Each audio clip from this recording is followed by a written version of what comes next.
Teiwaya decided to go with the man who she had first seen as an enemy. It was not like she had much choice in the matter anyhow. The man made similar promises as Arakahimaru had given her, promises of training to get stronger. Half a year passed. During that half a year Teiwaya spent traveling with the old man who she now called Ero-sen, a nickname he rightfully deserved. Teiwaya did not know much about Jiraiya other than him being a powerful perverted hermit who used toad summons, but she did not complain. This past half a year has been the happiest of Teiwaya's young life. Jiraiya held his promise to train her as Teiwaya was on her way to catch up with other kids receiving training in the academy of the ninja villages. Teiwaya and Jiraiya got close as well as they gained something of a father-daughter-like bond. But their training stopped suddenly one day when Jiraiya had received a message from a woman who Teiwaya now knew to be Kiba's mother, Inazukitsum. Hiruzen had sent some to find Jiraiya to deliver an urgent message. That message was that Naruto was missing from the village and Jiraiya was to drop everything he was doing to help in the search of Naruto. Teiwaya did not understand what was going on or why they had to stop traveling together. All she was told was that she was going to stay in Konoha for a while under the Hokage since Jiraiya had to leave for something very important. Teiwaya knew Jiraiya well enough by now to realize that there was no point in arguing about it. Some along with Teiwaya then headed towards Konoha together while Jiraiya summoned as many small toads as he could. "Find my godson," was the last thing Teiwaya heard Jiraiya say before he disappeared, and the last time she saw him for a whole year. In Konoha, Teiwaya had been given an apartment which happened to be next door to Naruto's old apartment. On Teiwaya's second day in Konoha, she was all ready to start at the Ninja Academy, entering into a class of her own age group. This was before she had been made into a Jinchuriki. With Teiwaya and Ino, as Teiwaya thought back on what happened before she arrived at Konoha, she had started shedding tears unknowingly. Ino, who had just been enjoying the quiet evening in Konoha's park sitting next to her friend, saw Teiwaya's tear and asked in a concerned tone, "Teiwaya? What's wrong?" What? Teiwaya responded quickly, then widening her eyes as she realized she had been crying. "It's nothing." She wiped her tears away and forced herself to smile. "Don't worry about it, cunt." Ino frowned as she stared at Teiwaya for a while. She knew there was something bothering Teiwaya, but she also knew there was no point in asking her about it. Instead, Ino smiled and asked, "Ready to find Naruto-kun?"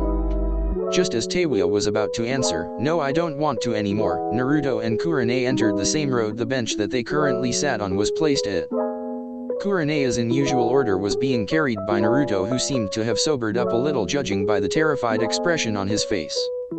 Teiwaya forgot everything she thought about earlier as she rushed over towards the two with impressive speed.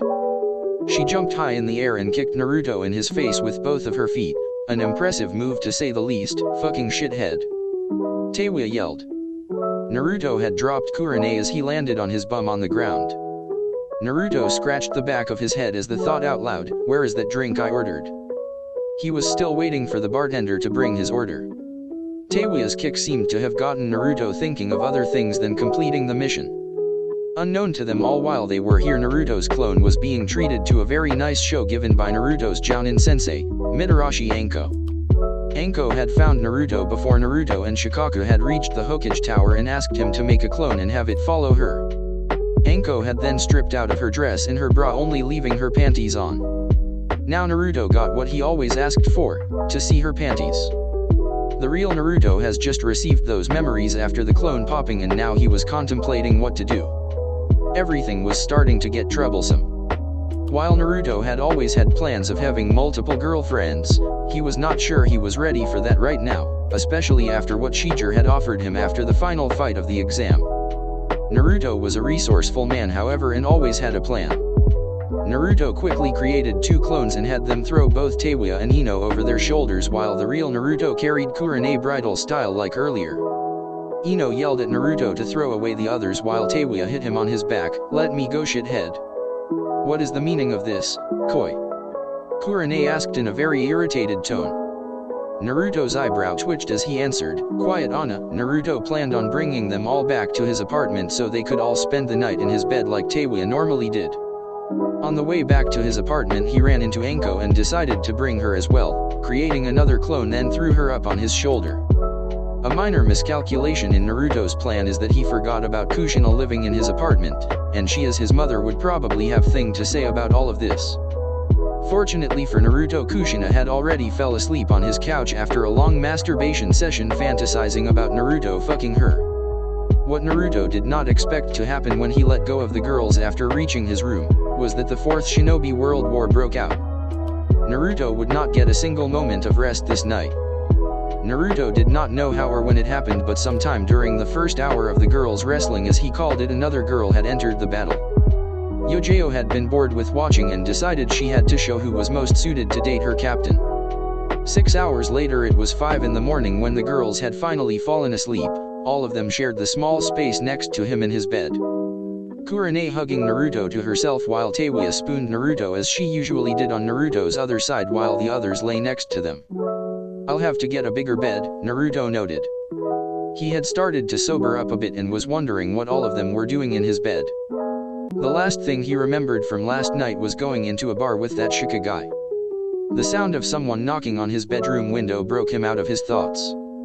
Outside stood Hiruzen, staring into his room with disbelief written all over his face. Naruto opened the window and asked, "What do you want, monkey?" Hiruzen's eyebrows twitched. "I want you to be in my office in an hour. You, me and some other important people have much to discuss." Naruto frowned. "Does this have anything to do with White Panty and his offer?" "I beg your pardon."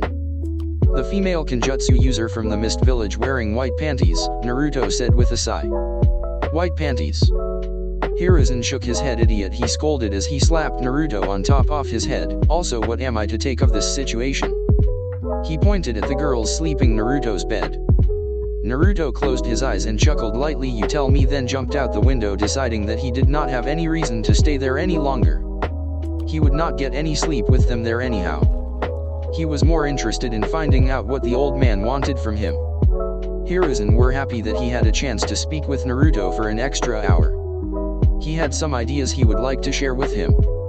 1 hour later, Hokage office. Naruto had a lot to think about after talking with Hiruzen earlier. Some of his suggestions were interesting to say the least. Just a few minutes ago they were joined by the rest of the people that would participate in this little meeting. Hiruzen's 2 advisors, Homura and Koharu. The Raikage and his brother Killer B. The Mizukage and her advisor Ao, and the last person was Shijir. Hiruzen opened up the meeting by throwing Naruto a green vest made for Konoha chuunins. "You're promoted." Koharu and Homura just nodded at Naruto, who shrugged in response before putting his new vest on. Hiruzen turned towards Mei. "You have the word, Mizukage." Mei nodded, then turned towards Naruto and Shizune standing in front of the village leaders. "I believe Shijir has already told you what this is about. She requested help with a mission." "Yes," Naruto confirmed. Naruto was very interested in this mission since it involved Fuka and the ones she's been working with in secret. What Fuka has been doing is unacceptable and she will deal with the consequences. More importantly, we need to deal with the people handling the whole slavery business, Mei continued as Naruto nodded in response. "Even before seeing your skills in the exams you were known as the bounty hunter Senju, a dangerous assassin." Naruto grinned widely. "I had to make money somehow." "Dadabia," the Raikage snorted out a laugh after hearing Naruto's verbal tick while Mei repeated it. "Dadabia." Squinting her eyes at Naruto in confusion. Hiruzen sighed. "Get on with it, Mizukage." Mei frowned at Hiruzen. She was sure he meant that she should go on and get married already. "Marriage?" she asked with closed eyes. "No, Mei-sama, tell the mission details," Ao said, not wanting his leader's antics to hurt this new alliance between the 4 major villages. Mei wore an evil smile directed at Ao. "Shut up, Ao, or I'll kill you." "Why yes ma'am, listen Anna, old people, and the dumb Raikage," Naruto said with a frown. "Is there anything you can tell me about the mission that Shijir doesn't already know?" "Did he call me my Anna?" Mei thought with a wide smile before answering. "No, she's the one that has gathered most of the information." Naruto turned towards Shijir and spoke loudly, "Then let's get going," before turning and walking towards the door. "So you accept the mission, then?" Mei asked. The only response she got from Naruto was a quiet whisper, "Senju." Shijir had followed after him and moments later they were gone from their view. A stunned Mei stared at the door in confusion when Hiruzen spoke. "I already told him about the mission and yes, he accepted it." Naruto and Shijir was going to travel to a land far away from elemental nations to a country ruled by a corrupt kingdom. The very same kingdom Fuka had brought slaves to from the elemental nations. The meeting did not end there. The cages discussed on who they would promote from the participants in the chuunin exams. They also had various suggestions on how to strengthen the new alliance. One very interesting suggestion by the Raikage, who had offered to let one of his teams work for him in Konoha for 3 years. Mei had suggested a marriage between her village and her own, but that was declined after she requested to have Naruto marry her, which would have him move to the Mist Village with her. Before leaving Konoha, Naruto only spoke with one person. At Naruto's apartments. "Hey, wake up," Naruto said, staring down at his mother sleeping on the couch. "Naruto?" Kushina said in a tired voice. "What is it?" "I'm leaving on a mission," Naruto said, which had Kushina's eyes widen. "What mission?" "Can't say." Naruto was not allowed to discuss the details of the mission with anyone. "Mother, I have a request to make." Kushina smiled, happy to be called mother again instead of ghost. "Sure, Naruto, I want you to keep my friends, the friends that are currently in my room, safe while I'm gone." "Your room?" Kushina asked in confusion. "Did he have a sleepover?" "Yes, mother," Naruto said simply before walking away. "Take care, mother." "You too, Naruto." Kushina smiled at her son as he left the apartment. She was curious to find out who his friends were, so she slowly walked towards Naruto's room. Moments later, she was yelling her lungs out, "I will kill you, Naruto!" to Bane. As she saw Kurane, Ino, Teiwa, Anko, and Yojeo sleeping in Naruto's bed with messy hair, wearing nothing but a bra and panties. The rest of their clothing had been destroyed during their catfight anyhow. Outside Konoha's southern gate, Naruto, whose face was now covered by a white umbu mask that resembled a toad, walked next to Shijir, who wore a Kiri Hunter Nin mask. "Don't slow me down, white pantiana," Naruto then speed up as he jumped up towards the treetops. "That's my line," Shijir responded slowly as she appeared in front of Naruto, who grinned and sped up even more. When it was time for promotions, no one was surprised to find out that Naruto was the only one that got promoted of the Konoha ninjas. All 3 sand ninjas were promoted, while Yujito was the lone Kyumo ninja to get promoted. From Kiri, once again all 3 were promoted, even Fuka, who for some reason had disappeared during the day. Anko had asked on where Naruto was and only received the same information as Kushina had given her earlier in the morning: "He's on a mission." When Kurane had found out that he had left without even a goodbye, she was furious and made note to force Naruto to take her out on a date when he got back home. 1 week later, after a week, there was still no word from Naruto, which meant that the mission he was on would take a long time. Today Teiwa and Kushina had been working all morning as they had moved their belongings from Teiwa's and Naruto's apartment into Kushina's new house. The house had been given to her by Tsunade Senju, who owned several large houses within the Senju clan compound. The house was rather big, a lot bigger than their old apartments. The house had 5 bedrooms, 2 bathrooms, a kitchen, and a large living room. When Kushina and Teiwa were done with the moving, they decided to head over to a bathhouse to get cleaned up and enjoy a nice warm bath. When they got there, they were not surprised to find Jiraiya outside the bathhouse with a perverted grin, planning on peeking on the women's side, no doubt. "Ero Senin?" Teiwa asked, surprised seeing her old father figure.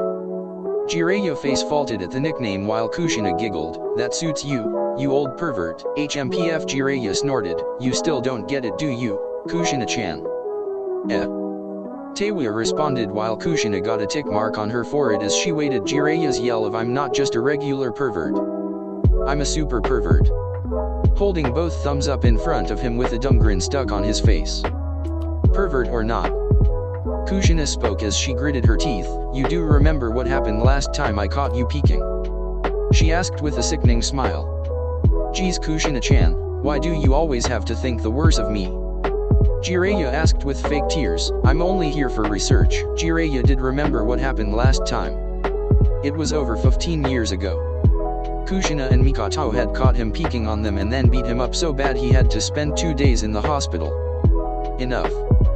Teiwa yelled, "Get the fuck out of here, Ero Senin. If I find out you fucking peeked on me, I'll cut off your balls." Jiraiya snorted once again, HMPF, before walking off with his head down. "Who would want to peek on you anyway, snotty brat? What did you say, fucker?" Teiwa yelled as she ran after Jiraiya, who sped up after being chased by the fiery redhead. "Oh ho ho. I'm only interested in women with a nice figure." Jiraiya laughed away with Teiwa's anger only growing. Kushina shook her head at the antics of her late husband's teacher's antics. Jiraiya would never change, and that may be for the best. Now she could enjoy a bath alone and let Teiwa spend some time with the one that saved her from Orochimaru. She had talked with Taewya about her past and knew what Jiraiya was to her. 10 minutes later Taewya had finally been able to catch the pervert. "I got you now, Hirosenin." Or so she thought as the Jiraiya she held down poofed into smoke as another Jiraiya appeared next to her. Jiraiya snorted out a laugh. "It will take 100 more years of training before you can catch me, brat." Taewya had moved behind Jiraiya as he spoke and now pointed a kunai to his throat. "Could you repeat that?" Jiraiya's sweat dropped, which had Taewya laughing at this expense. Jiraiya chose to sit down next to a tree in the training grounds they had been running off to. Taewya sat down next to him as he asked, "So how have you been since Wave?" Taewya and her team's mission in Wave Country was the last time she had a chance to talk with Jiraiya due to Naruto's unexpected appearance. Thinking back on that night made Taewya annoyed. Flashback, the night Jiraiya appeared in Wave, Taewya was surprised to see Hirosenin of all people show up in Wave. This was the first time she saw him since he had to leave her 3 years ago to go find someone that had disappeared. It was obvious to her now that the one he was looking for was Uzumaki Naruto, the very same person Taewya wanted answers from on who he was and why they shared their last name. Taewya also did not like that Naruto seemed to be a lot stronger than herself and her teammates even though he's the same age as them. When Tajuna opened the door to his home they were immediately greeted by Tsunami, who had a worried look on her face before she saw them all coming back. Tsunami's expression changed into a kind smile. "Father, what happened? Did it go well?"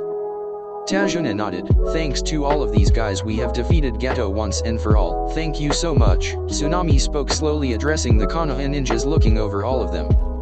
Once her eyes rested upon Jiraiya, who leered at her with Naruto's throne over his shoulder, she frowned and asked, "Who are you?"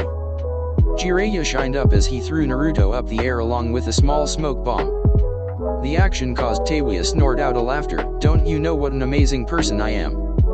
Jiraiya spun his head around, cracking his neck, and started moving his feet as he danced. "It's been said that I'm the Toad Senin. And that's not all. In the north, in the south, east, and west. The legendary Sunin's own white-haired Toad Summoner Wonder Child. The handsome man that can silence a crying child. It's Jiraiya-sama. That's me." As the smoke cleared, Jiraiya stood posing in front of Naruto, who now laid on the floor mumbling in his sleep while the rest of the people stared at him in disbelief.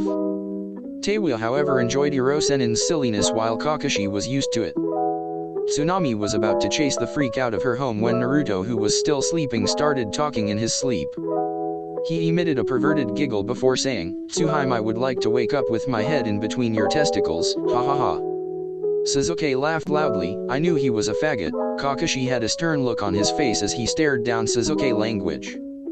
He reprimanded him while Sasuke pointed at Taewya with his thumb, but she. "Enough." Kakashi yelled, "Do not use such vulgar language in front of the clients again, hear me?" Sasuke nodded with a grim look on his face. "Yes, Kakashi-sensei." Tsunami blushed at the Tsuhime comment, which she thought was his nickname for her, not knowing about his obsession of Tsunade.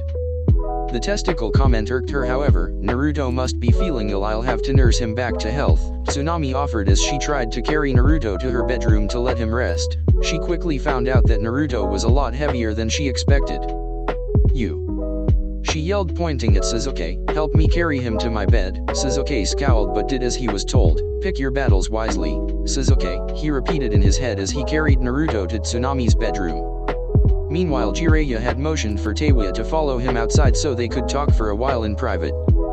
Sakura had been questioning Kakashi if it was okay for Naruto to spend the night in a bed with a woman who had to be close to twice his age. Kakashi answered with a nod and that he would make sure to retell the story to all the guys back home. Sakura's sweat dropped as Kakashi began giggling perversely and decided to call it a night as she headed to bed.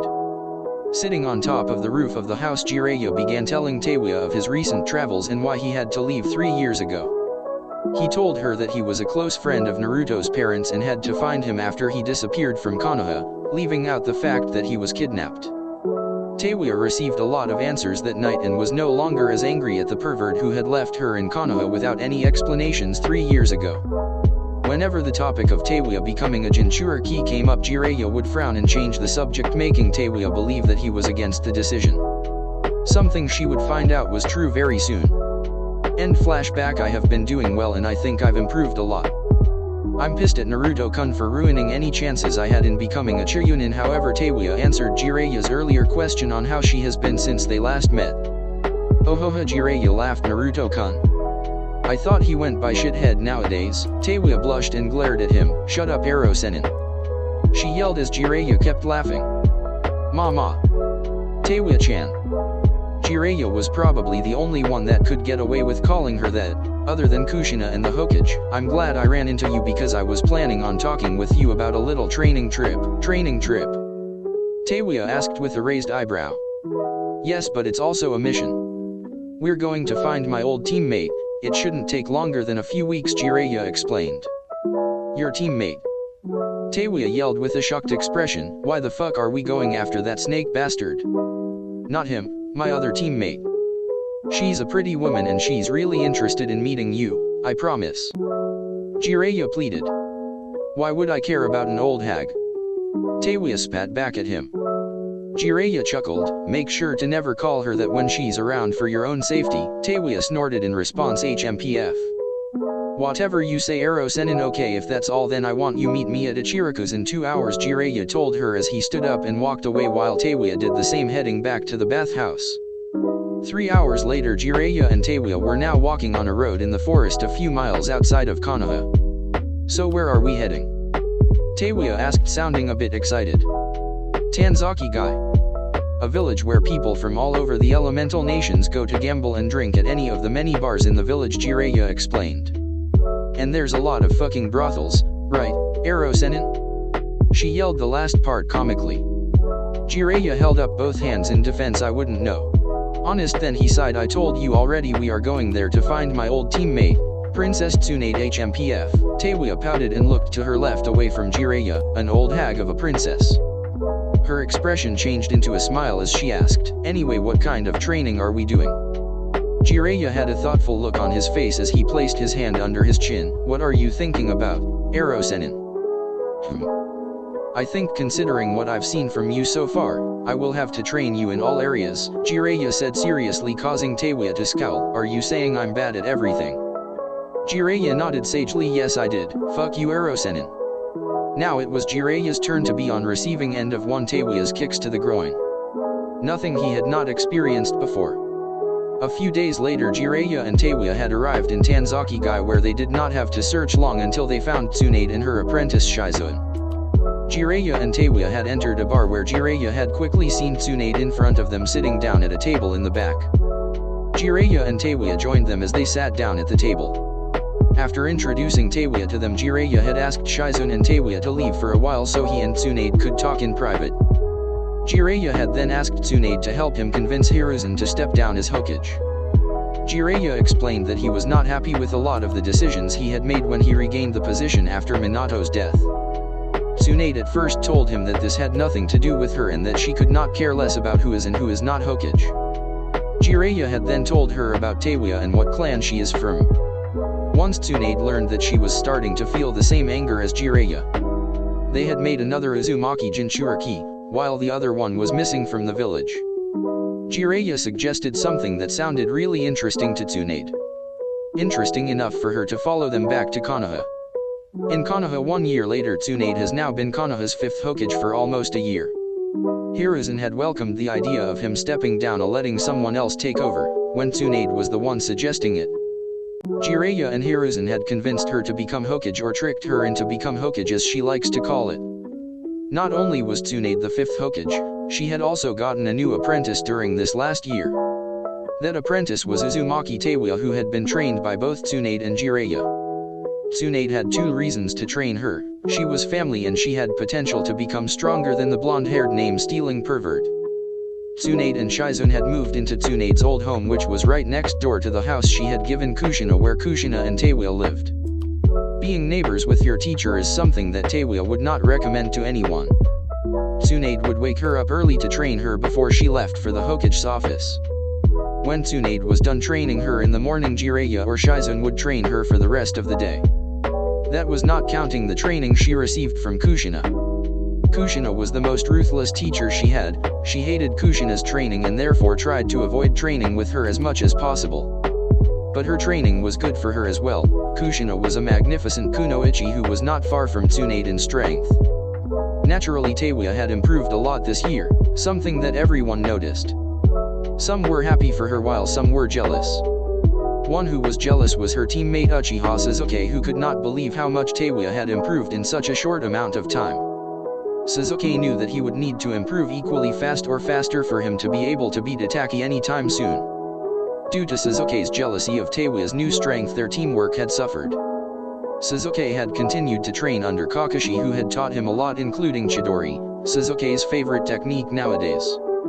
Sakura had continued her swordsmanship training under Yojeo, who happily took her as a student. Sakura had also told Yojeo about Naruto's training regimen, which had helped Yojeo to improve as well. Due to all of this, Team 7 was considered the strongest of all the Genin teams. All of the rookie teams were still Genin, Team Guy included. None of them had participated in the last chuunin exam in Suna 6 months ago. The reason for that was that the upcoming chuunin exams, starting in 1 week, would be held in Konoha again. Team Anko, or Naruto's old team, had continued on without him. They had gotten a new team member in form of Sai. Sai was a constant pain in the ass for his teammates and sensei due to the pet names he had given them. Sai was a former root agent working under Danzo and therefore had not associated a lot with normal people. Both Midori and Hanabi had worked hard this year. Midori had been told by Sasuke that the only reason she got to the finals of the chuunin exams last time was due to Naruto doing all the work. She wanted to prove him wrong by winning the chuunin exams this year. Hanabi wanted to surpass Niji and becoming the strongest Hyuga. Kushina, who had been described as ruthless before, was irritated and moody most of the time. But who could blame her when her son had disappeared for a year without any explanation other than, "I'm going on a mission."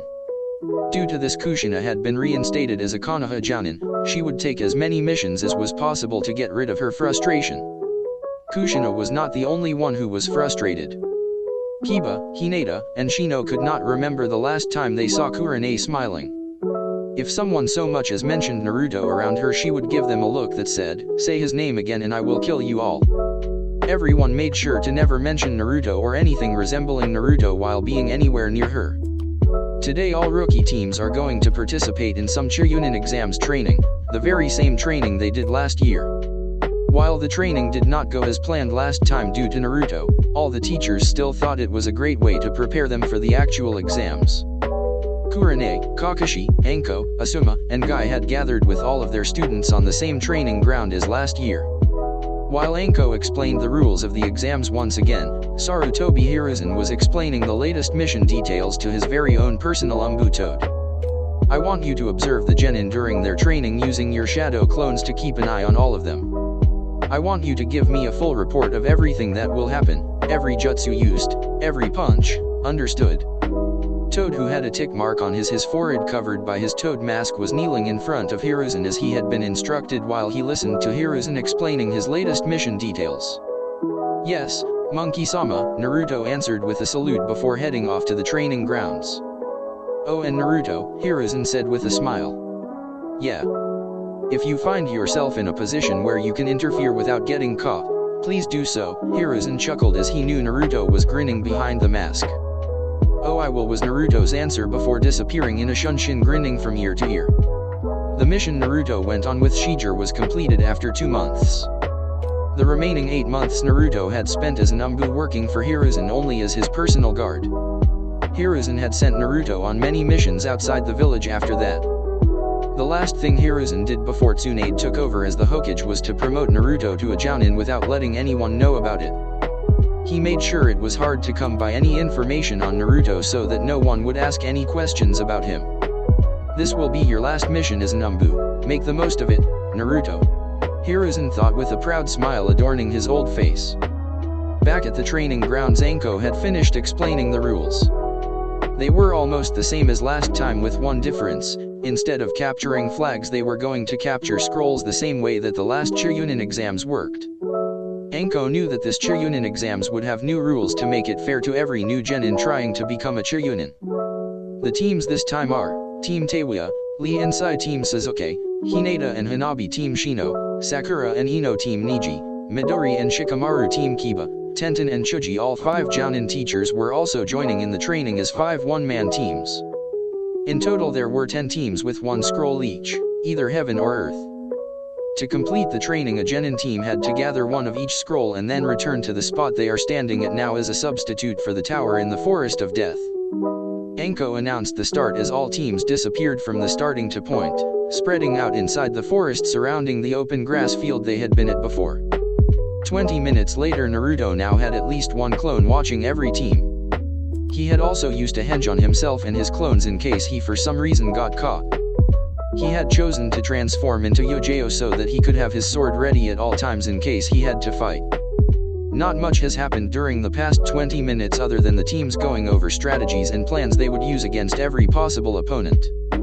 The Jounins were doing the same as Naruto, observing their students. The only exception was Kakashi, who sat with his back to a large tree reading a volume of Ika Ika.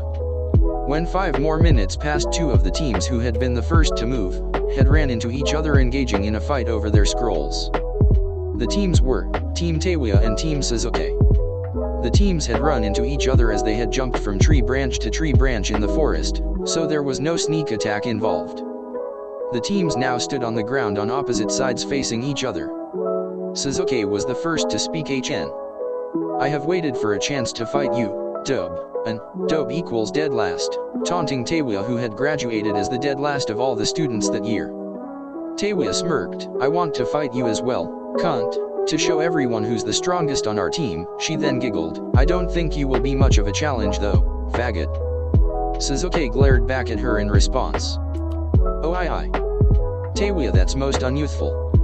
Lee yelled, raising his right arm in the air. "Let's all do our best and fight in the most youthful way." "Ugly Sansai," said, turning to Teiwa, who got a tick mark on her forehead as Sai used the very nickname she hated the most. "Shut up, Sai." Teiwa yelled with murder in her eyes. "One more and you will be next after the bastard." Sai smiled an obvious fake smile. "I will let you ugly people settle it then," slowly walking away to sit down under a tree to observe the fight. Naruto, who still under a henge, had heard and seen everything. He did not have to stay far back to avoid getting caught, since he knew that none of these guys were good censors.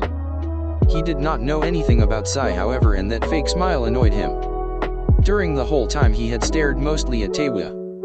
For some reason he could not explain, he felt the need to cut off her skin-tight black shorts to reveal her panties for all to see, more importantly for him to see. But Naruto stopped himself. He would do that later when he got the opportunity. He had come up with another brilliant way to interfere in this fight. "Do you guys never get tired of staring at each other's ugly faces?" "I know I would be. Shut the fuck up, Sai." Teiwa's voice roared through the forest while Naruto did a single hand sign. "Henge no jutsu, transformation technique," he said in a whisper. The 2 teams were done talking as Sasuke breathed in a lot of air, then launching a large fireball from his mouth at Teiwa and Lee. Sai was still sitting to the side observing the fight. "Katon, Gokakyu no Jutsu. Fire release, great fireball technique." Lee chose to avoid the fireball by using his high speed to get out of the fire, while Teiwa decided to counter it with a water technique. "Suten, Suishaha, water release, water colliding wave," Teiwa yelled as she launched a huge water wave to counter the fire attack. The water wave nullified Sasuke's fireball. The only thing left of the techniques was water on the ground and a lot of smoke covering their vision. This was the perfect opportunity for Naruto to make his move. While their vision was limited, he used a Shunshin to appear next to Sai. A quick chop to the back of his head had Sai knocked out, as Naruto now sat where Sai had been sitting earlier. He had created a clone to carry Sai away from the spot. Naruto was going to take Sai's place for this fight. When the smoke cleared, Sasuke said, "HN. I didn't know you could use anything other than raise non-tch." Teiwa responded she liked that jutsu for many reasons, and she did not have any reason to use anything else on their missions other than jutsu she had already shown. Sasuke and Teiwa's chat were interrupted. They were not the only ones participating in the fight.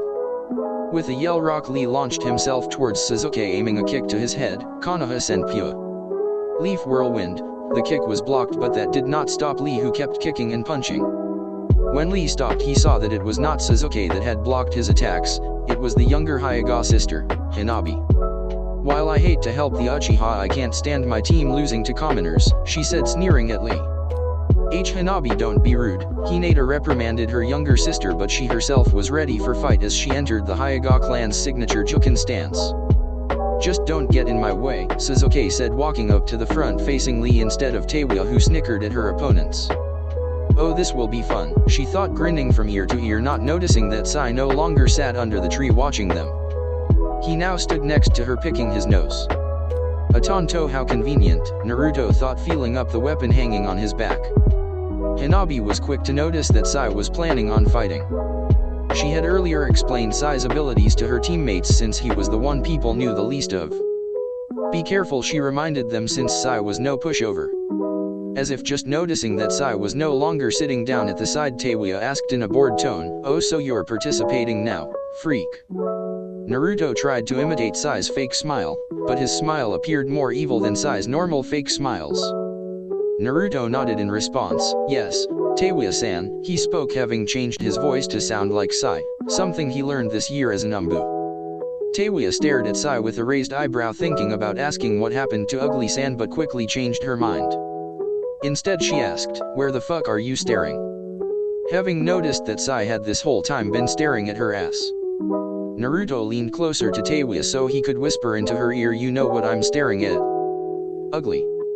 Teiwa felt her whole body shiver and could feel herself blush. "Why you?" she stammered and pointed an accusing finger at him. Naruto had backed off and was just able to hold himself from laughing, but he could not stop himself from smiling. What Teiwa was just about to say was interrupted by Rock Lee, who had seen the whole thing. He charged up to Sai and grabbed the collar of his shirt. "I told you to stop your unyouthful behavior." Lee turned to Teiwa with a tooth-shining grin and held up his other hand with a thumbs up. "I will deal with this youthful friend of ours, Teiwa-chan." Unfortunately for Teiwa, Sakura was not the only girl on Team 7 that Lee fancied. "HN. Are you going to fight us or among yourselves?" Sasuke asked in a mocking tone. Naruto, who was still being held up by Lee, was confused. "There we two Uchihas here, wearing different clothes and having different eyebrows." It could only mean one thing: Hiruzen had deceived him once again. The numbers does not add up, since Sasuke obviously had a green-clad twin that he did not know of before. "As if I would need them to kick your ass, faggot," Teiwa said, having left Lee and Sai behind as she had decided to ignore them. Hanabi moved past Sasuke with a scowl. "Don't forget that I'm here, commoners." She spat the words. Hanabi-chan," Hinata meekly said, as if scolding her for her behavior once again. Teiwa laughed a little as she did a hand sign that both Naruto and Sasuke was very familiar with, Kage Bunshin no Jutsu, shadow clone technique. As the smoke cleared, there was now 5 clones standing next to the original, meaning that there were 6 Teiwas in total. "Now you're the ones outnumbered," one of Teiwa's clones said, while another one charged forward with a kunao in hand. Meanwhile, Naruto had placed his hand at the back of Lee's head and then slammed his face into the ground with such strength that it surprised Lee greatly. While Lee was resting on the ground, Naruto thought it would be fun to see just how strong Teiwa was. He did not know that Jiraiya, Tsunade, Kushina, and Shizune and sometimes Kakashi had trained her this past year. Even last year he did not know much of what Teiwa was capable of. Teiwa's clone that was armed with the kunao had foolishly engaged Hanabi in taijutsu. Hanabi had made short work of the clone with a kaiton. But that was exactly what Teiwa wanted, as she had dropped the kunao on the ground just before the clone dispelled. Attached to the kunao was an exploding tag that would go off in a second. Unfortunately for Teiwa, Sasuke had seen through it and quickly moved Hanabi out of the exploding range with a shunshin. "Pay attention, kid," Sasuke told Hanabi, who quickly squirmed herself free from Sasuke's hold. "Shut up, Uchiha. I had everything under control," Hanabi responded. "Hey Sai," said, getting Teiwa's attention, "I will be your backup, Ugly-san," in a bored tone, giving her a fake smile. Teiwa's eyebrow twitched in response. She had earlier thought that maybe, just maybe, that idiot over there was Naruto due to the way he acted. But she knew there was no way that was true. It was just what she was hoping for. If she happened to find Naruto sometime soon, she would kick his ass, even if she had to rely on the Three Tails powers to do it. Meanwhile, with another of Naruto's clones transformed into Yojeo, this clone had been watching Anko, who appeared to be doing nothing other than relaxing and eating dango on a stick. That was until he saw several small snakes attack him from behind and a smirking Anko sneak up on him. Naruto or Yojao made short work of the snakes that would have been cut in half if they did not poof away back into the snake world. "Yojao, what are you doing here?" Anko asked with her hands on her hips. "Isn't it enough that you used to stalk my former student?" Now Naruto had a problem that he had not thought of before. Obviously other people would be more familiar with the way Yojao acts and talks. Naruto's view of Yojao may be different from theirs. "I saw an opportunity for a great adventure," Yojao grinned and gave Anko a thumbs up. Anko's sweat dropped, then asked, "So do you want to help out?" "You could help me Torto. I mean spar against the genin teams." "No," Yojao said, shaking her head. "I'd rather just keep watching, observing this wonderful spectacle." That answer annoyed Anko. "Why?" she asked. Yojao's expression changed into frown. "You ask too many questions, Anko-chan." That was Naruto's second slip-up he made without knowing it. Yojao acted differently around her friends her own age than she did around himself, for example. She was always serious and professional around Anko and Kurane. She had also never called Anko Anko-chan, instead using san for all of her friends. Anko had appeared with speed behind Naruto with a kunai pointing to his neck, showing off why she is a jounin. "Just one more question, what do you gain out of impersonating my friend and colleague, Yojao?" Anko asked with threatening voice.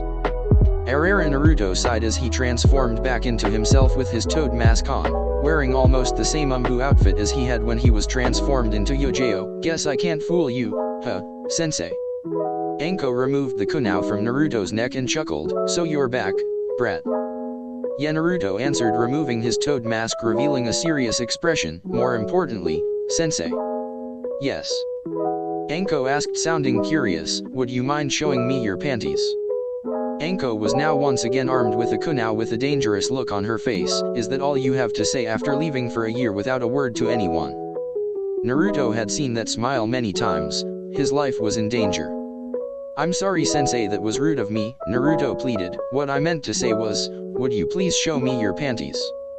Anko's sweat dropped. "It doesn't matter if you say please, dumbass." Anko did not care if this was a clone or the real Naruto as she stabbed the kunai into Naruto's most precious parts near his waists. One very unmanly scream later, the clone poofed away from existence. It did not take long for Anko to find another clone and have it follow her around. Her plan was to have him help mess with the genins. At the Senju clan compound, Sarutobi Hiruzen stood outside the Uzumaki family's home within the Senju clan compound. He had just knocked on the front door and waited for Kushina to open the door, which she did a few seconds later. "Sandame-sama?" Kushina asked with curiosity. It was not often that Hiruzen was seen outside of the Sarutobi clan's compound nowadays. "Yes, hello, Kushina-chan," Hiruzen greeted with a kind smile. "I have some interesting news for you and a request." Kushina knew that this request of his would be an annoyance for her, as they always were. "What is it, old monkey?" Hiruzen frowned. "Shitty brat," he started, then continued while Kushina glared at him. "I have a mission for you that involves Naruto." Kushina's eyes widened. "Naruto, Databane? You know where he is?" she yelled her question. Hiruzen nodded calmly. "He is in the village, currently on a mission to spy on Team 7, 8, 10, and Team Guy as they practice for the upcoming chuunin exams. I want to give you a mission as well. I want you to capture Naruto and bring him back here so that we can keep him from interfering." Hiruzen continued with a smile. Kushina grinned. "You got it, old monkey." With Team Teiwa and Team Sasuke, the fighting had started. Even Lee was up and fighting after shaking off the earlier damage he took from Naruto. Lee was now fighting against Sasuke using his quick taijutsu to overpower a surprised Sasuke who could barely keep up with Lee even with his Sharingan activated. Teiwa in the meantime was fighting against both Hyuga sisters at the same time while Naruto or Sai stood behind them smiling dumbly. Even though Teiwa was fighting a 1-on-2 fight against the sisters from Konoha's strongest clan, she had the upper hand in the fight. Hinata and Hanabi were struggling to keep up with Teiwa, who seemed to never stop throwing clones at them and never run out of energy. Teiwa was draining them and beating them at what they are best at, taijutsu. Teiwa stopped her relentless attacks for a moment, giving the panting sisters a moment to rest. Meanwhile, Sasuke had been kicked up the air by Lee once again. Sasuke had had enough of taijutsu as he blew in air through his mouth and formed a series of hand signs. Katon, Gokakyu no Jutsu. Fire release, great fireball technique. Sasuke shot the fire downwards towards Lee, who moved out the way using his speed once again. The spot where Lee stood at earlier was now half fire covered and half mud covered thanks to Naruto, who had made his first move. Doton, Doriyuki, Earth Release, Earth Style Wall, Sai spoke as he stood behind the mud wall he had created with his Earth Style technique. Hey faggot, this is training, not an actual fight. You're not supposed to kill our fucking comrades, Teiwa yelled with anger at her Team 7 teammate. Sasuke scowled, what's the point of the training if we don't take it seriously? Wasting no time, Sasuke charged up lightning in his right hand, forming a Chidori. Even Chidori. Teiwa yelled with wide eyes for a second, then burst into action as she herself charged up a powerful jutsu in her right hand, which was the Raise Non. Let's see whose technique is stronger. Dope. Sasuke grinned as he charged Teiwa, who ran towards Sasuke as well. As they reached each other and the techniques was about to connect, they suddenly found themselves unable to move. Both of them had the tip of Sai's tanto pointed to their throats as two clones of Sai crouched in front of them. That's enough, right faggot? Sai spoke to Sasuke, then turned to Teiwa. Ugly-san. Sasuke scowled but cancelled his Chidori while Teiwa did the same. HN. Let's leave, Sasuke ordered his teammates, who were happy to do so. With a nod from both Hyuga sisters, they jumped off into the trees. Don't think you can get away from Konoha's Rock, Lee. Lee yelled as he was about to jump after them when Teiwa stopped him. Don't, Lee, we'll get them later. She then turned to Sai, who had removed his tanto from her neck and was now standing in front of her with that fake smile on his face. Sai, dearest. Teiwa said with a smile that looked kind. Naruto, however, knew better. Pain was coming his way. Teiwa cracked her knuckles on both hands, getting ready to kick Sai's ass for the nickname he had repeatedly called her. What did I fucking say about calling me ugly? Naruto held up his hand to silence Teiwa before saying, wait a minute, there's something I have to do real quick. Now was the perfect time to bring back the real Sai and let him take whatever beating Teiwa had planned for him. Naruto threw a smoke bomb to conceal his movements as he used the substitution technique to swap places with the real Sai, who appeared when the smoke died down. He looked as if he had just woken up from a nap as he sat on the ground where Naruto had just stood seconds ago. What the hell are you doing, retard? Teiwa yelled comically. Ugly-san. What's going on? Sai asked and was then rewarded with the worst beating of his life. With the real Naruto had been sitting on a tree branch relaxing, or tried to relax. He had forced himself to not drink any alcohol today so that no one would pick up on the smell, which would give him away immediately.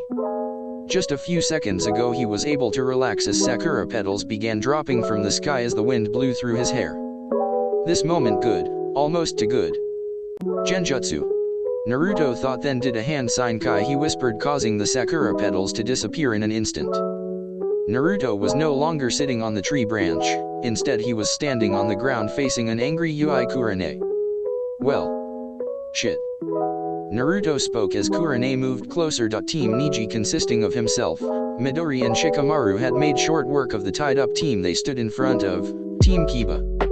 Choji and Tenten were Kiba's teammates who had been defeated alongside him. Team Niji had taken their scroll and was just about to leave the tied-up team to head back to the starting point to pass the practice exams when a loud unmanly shriek got their and everyone else's attention. With Team Teiwa, what the fuck was that? Teiwa asked after hearing the unmanly screaming voice. Something terrible must have happened to someone. Yosh. Let's go check it out, Teiwa-chan. Lee suggested cheerfully. This was a great opportunity for him to show off and be a hero to help the person in need, to impress Teiwa and maybe even Sakura, who must have also heard the scream. Sai nodded. I would like to see what's going on myself. A scream like that intrigues me. Someone must have seen something uglier than you. Ugly-san. Sai could not understand why the red-haired girl kept running after him with murder in her eyes every time he spoke, but he knew he had run. Get back here and say it again, I dare you, Teiwa yelled, chasing after Sai, who headed towards where the scream came from. All of the other teams and chuunins headed in that direction as well. With Naruto and Kurane, Naruto was the source of the unmanly scream earlier. What are you doing, you crazy witch? Naruto said accusingly, using one hand to point a finger at her while using the other to nurse his right nipple that Kurane had just bitten after removing Naruto's shirt. That was your punishment for leaving without a word, Kurane said with a smile. One of many punishments to come, I may add. Why? What does me leaving having to do with you, Baka Ana? Naruto yelled, still pointing a finger at her. Everything, Kurane said with a frown. We're getting married. You need to tell me about things like that. Married? Naruto asked with a raised eyebrow. Are you drunk? Kurane laughed at that question. Don't be silly, Naruto. There is no way you could have forgotten that. You're out of your mind, woman, Naruto answered, shaking his head. Kurane pushed up against Naruto, making him back away, with Kurane falling after. Maybe this will refresh your mind, she said just before she met her lips with Naruto's, giving him a light peck. That was interesting, Naruto said with a thoughtful look. Nevertheless, I'm not marrying you and we need to leave. The wannabe ninjas and their mediocre jounin teachers are coming here, Naruto said before throwing Kurane up on his shoulder. Carry me normally, Anna. Naruto growled as he readjusted Kurane in his arms to carry her bridal style before disappearing using a new move of his shunpo, Flash Step, a technique where he traveled a short distance of max 15 meters at one time at the same speed of Hiraishin no Jutsu, Flying Thunder God technique. Naruto used shunpo several times to quickly get far away from the incoming pests. Kakashi appeared through the dust that Naruto left behind. He had seen the whole thing as he had chosen to observe Naruto instead of having Naruto observe him. He had fooled Naruto's shadow clone with one of his own. Kakashi scratched the back of his head in confusion. Is Naruto here to spy on us or to pick up women? He wondered. Asuma got to the area where everyone had heard the scream from earlier before any genin team. Do you know what caused that horrible yell, Kakashi? It sounded like someone was getting tortured, Asuma asked, now standing next to Kakashi. Kakashi nodded slowly. Yes, what you heard was a young Ambu screaming in pain due to Kurane biting his nipple. Asuma frowned. Kakashi, we all know that you are a hopeless pervert, but be serious for once. Kakashi raised his only visible eyebrow. But I am serious, Asuma-san. Then I smiled. The young blonde-haired Ambu also carried her away bridal style towards that direction. Kakashi pointed with his whole right arm towards where Naruto jumped off to earlier. Asuma let out a long-drawn sigh. Well, that explains it. So the brat is back. Last year Asuma would be pissed hearing this information, but not anymore. Recently Asuma had started dating Tsubaki, who was the former fiancé of Mizuki. Asuma had started realized that after almost one more year of trying to gain Kurane's attention without success, there was no hope for them to ever become a couple. That was all they had time to say before the genins started arriving to check out what was going on. Neither Kakashi or Asuma wanted to stick around and explain what caused that scream earlier. Both of them jumped up high in the air to get up to a large tree branch. They jumped through the trees when Kakashi said, the team with Niji, Midori and Shikamaru already has both scrolls. Oh? Should we mess with them a little then? Asuma asked with a grin. I was thinking that one of us could go. Since you seem so eager, I will let you handle it. Kakashi would rather spend his time reading Ika Ika than sparring with a bunch of brats. Good thinking, Kakashi. 2 jounins would be a little much after all, Asuma said with a grin. Right you are, Asuma-san. Kakashi spoke through a yawn as Asuma sped up towards the direction of Team Niji. With Naruto and Kurane, Naruto had taken them to the hot springs from where he had gotten some nice memories from last year's training before the chuunin exams.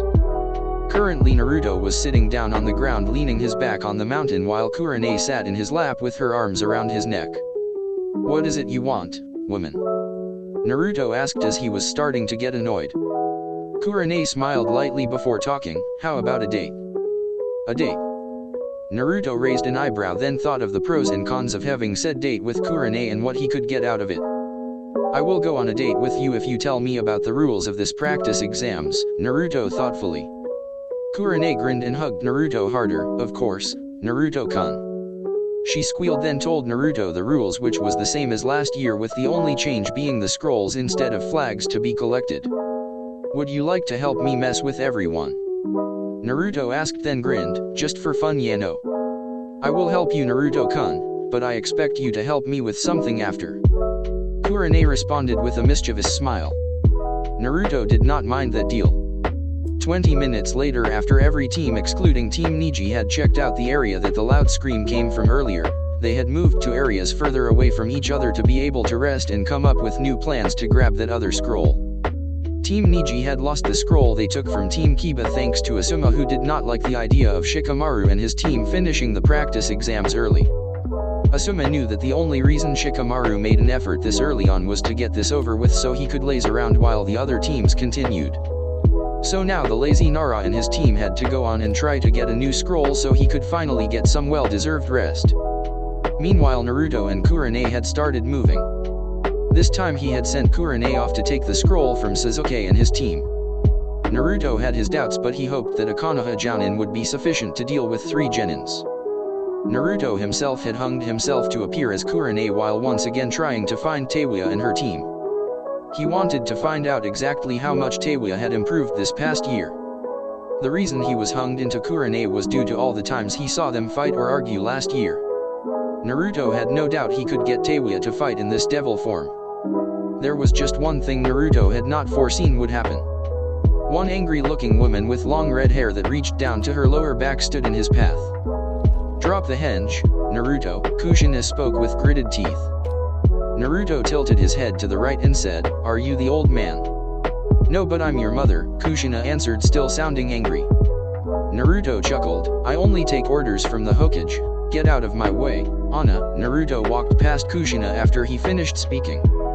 Kushina turned and placed her right arm on Naruto's shoulder to stop his movements. "Now listen here, Databane," Kushina yelled. "Ugh," was Naruto's response as he stopped and waited for Kushina to finish speaking. "There is so much I want to yell at you for," Kushina continued speaking with gritted teeth, "but for now I will be happy with just stopping you from interfere any further with the Genin's training." Naruto pouted, "But mom, it's fun," he whined. "Maybe for you," Kushina started with a wide smile after Naruto had called her mom and acted somewhat like a child instead of a drunken assassin, "but not for them. You're a Jounin, Naruto, so act like it." "Jounin?" Naruto asked with a raised eyebrow. Kushina nodded, "Yes, according to the old monkey you were promoted to Jounin as his last action as Hokage." "Oh." Naruto responded in a bored tone, "Nevertheless I still have something I want to do. I will give you 1 hour, then I want you to meet me here again. After that we will go home and you will tell me everything that you have done this past year, understood?" Kushina ordered. Naruto nodded happily, Hi mother dearest," which once again had Kushina grinning. Naruto then rushed off towards the direction of Teiwa. Her chakra signature was easy to spot among the others. With Kurane had found Hinata, Hanabi, and Sasuke still resting after their encounter with Team Teiwa earlier. She had just told them to give her their scroll unless they wanted a fight. "Kurane-sensei." Hinata stammered in surprise, not expecting Kurane to go after her own team since she was usually so kind to her. "Yeah, you heard me, Hinata," Kurane said smugly. "Oh, and by the way, Naruto is my man." "You lost," she said in a mocking tone before laughing. "Naruto-sama?" Hanabi asked. "Naruto-sama would not be interested in such a lowly old woman like yourself." Hinata was about to scold Hanabi for her disrespectful tone towards her sensei, but then remember what Kurane had just told her. She kept glaring at Kurane instead. "Oh, Naruto," Sasuke said in a bored tone. "Yeah, I saw that idiot earlier." He had been able to see through Naruto's henge with the help of his Sharingan. It was not many people around that had 3 different chakra sources, so it was easy for him to spot. Hanabi and Hinata would have noticed it as well if they weren't busy fighting Teiwa the whole time. "What? Where is he?" Hanabi yelled, shaking Sasuke. "I order you to tell me, Uchiha." HN Sasuke responded, still being shaken. "Maybe he is passed out somewhere," he asked. It was certainly a possibility. "Enough. Give me the scroll now," Kurane ordered, "or I will make you." She wanted to get this done quick so she could join up with Naruto again so they could go on that date he promised. "You will have to fight for it, Kurane-sensei," Hinata answered, already standing in the famous Hyuga stance. With Naruto hunged into Kurane, "Hello Teiwa-chan," Naruto had found them fast. They were close to another team, most likely planning on trying to get their scroll. Kurane-sensei, Teiwa greeted casually. Naruto was expecting her to fly at him and attack as soon as she saw him in this form.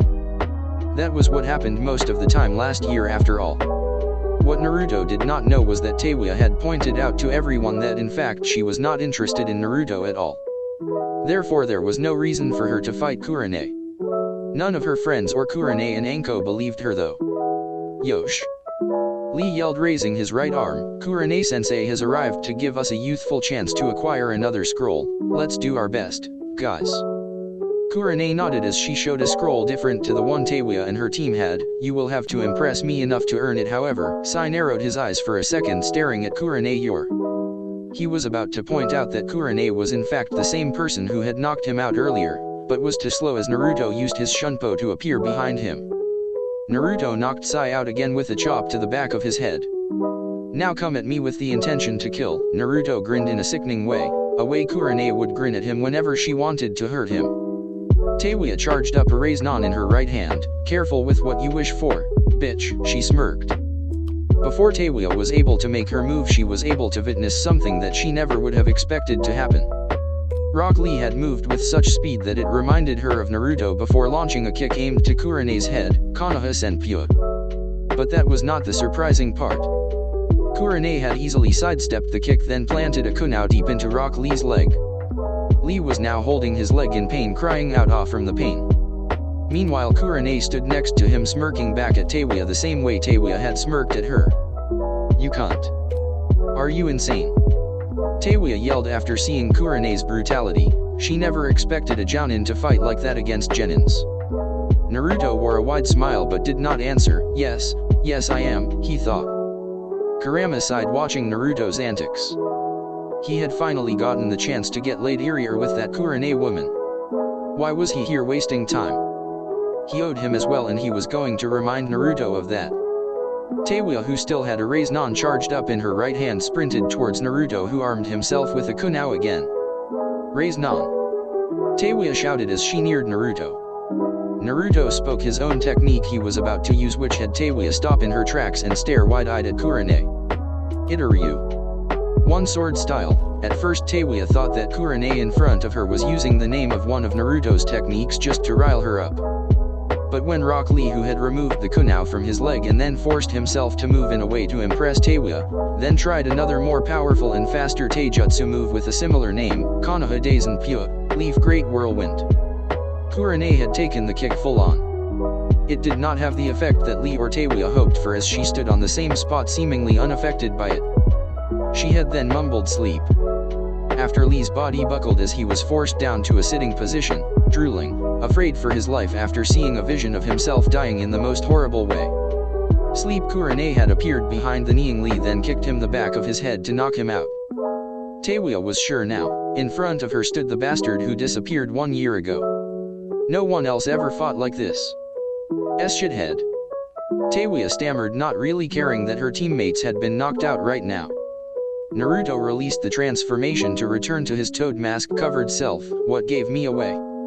He asked, and Teiwa knew he was pouting behind the mask. You being a brutal asshole gave it away, shithead, Teiwa yelled in anger. You didn't have to go that far. Naruto responded, thinking of what she could possibly mean. If you're worried about the big eyebrows guy, don't be. I can heal his leg. Naruto had learned how to use his Senju chakra to heal other people in the past year. He could now also difference between Lee and Sasuke. Teiwa put her hands on her hip. So just because you can heal it, it's okay? She asked. Naruto sighed. It seemed like Teiwa still had her fairy tale fantasy of what it meant to be a ninja. If she had seen half of what Naruto had seen the past year, or even before that, when he was traveling as a bounty hunter, she would think otherwise. Naruto was brutal in his ways because there was scum out there who deserved it. Teiwa, Naruto said seriously while Teiwa stared at him intently, waiting for him to go on. I need you to get a grip, huh? Teiwa responded comically, not understanding what he meant. Naruto nodded. You're an Uzumaki and a Jinchuriki just like myself. Teiwa got more and more confused as Naruto spoke. This was the first time she heard Naruto was a Jinchuriki also. Wait, what?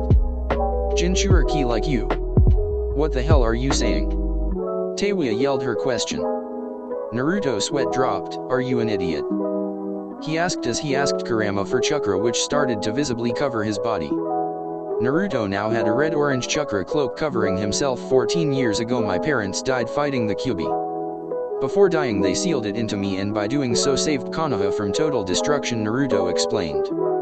Teiwa gaped at him like a fish. Why are you telling me this? Fuckhead. She was starting to get a little bit worried. Naruto was not acting like his uncaring and drunk self. Naruto ignored the question in favor of continuing his story. The Kyuubi or Kurama, which is its name, was sealed into my mother before me. Teiwa eyes widened at that while Naruto asked, "Are you starting to see a pattern?" Teiwa nodded. "We all share our last name.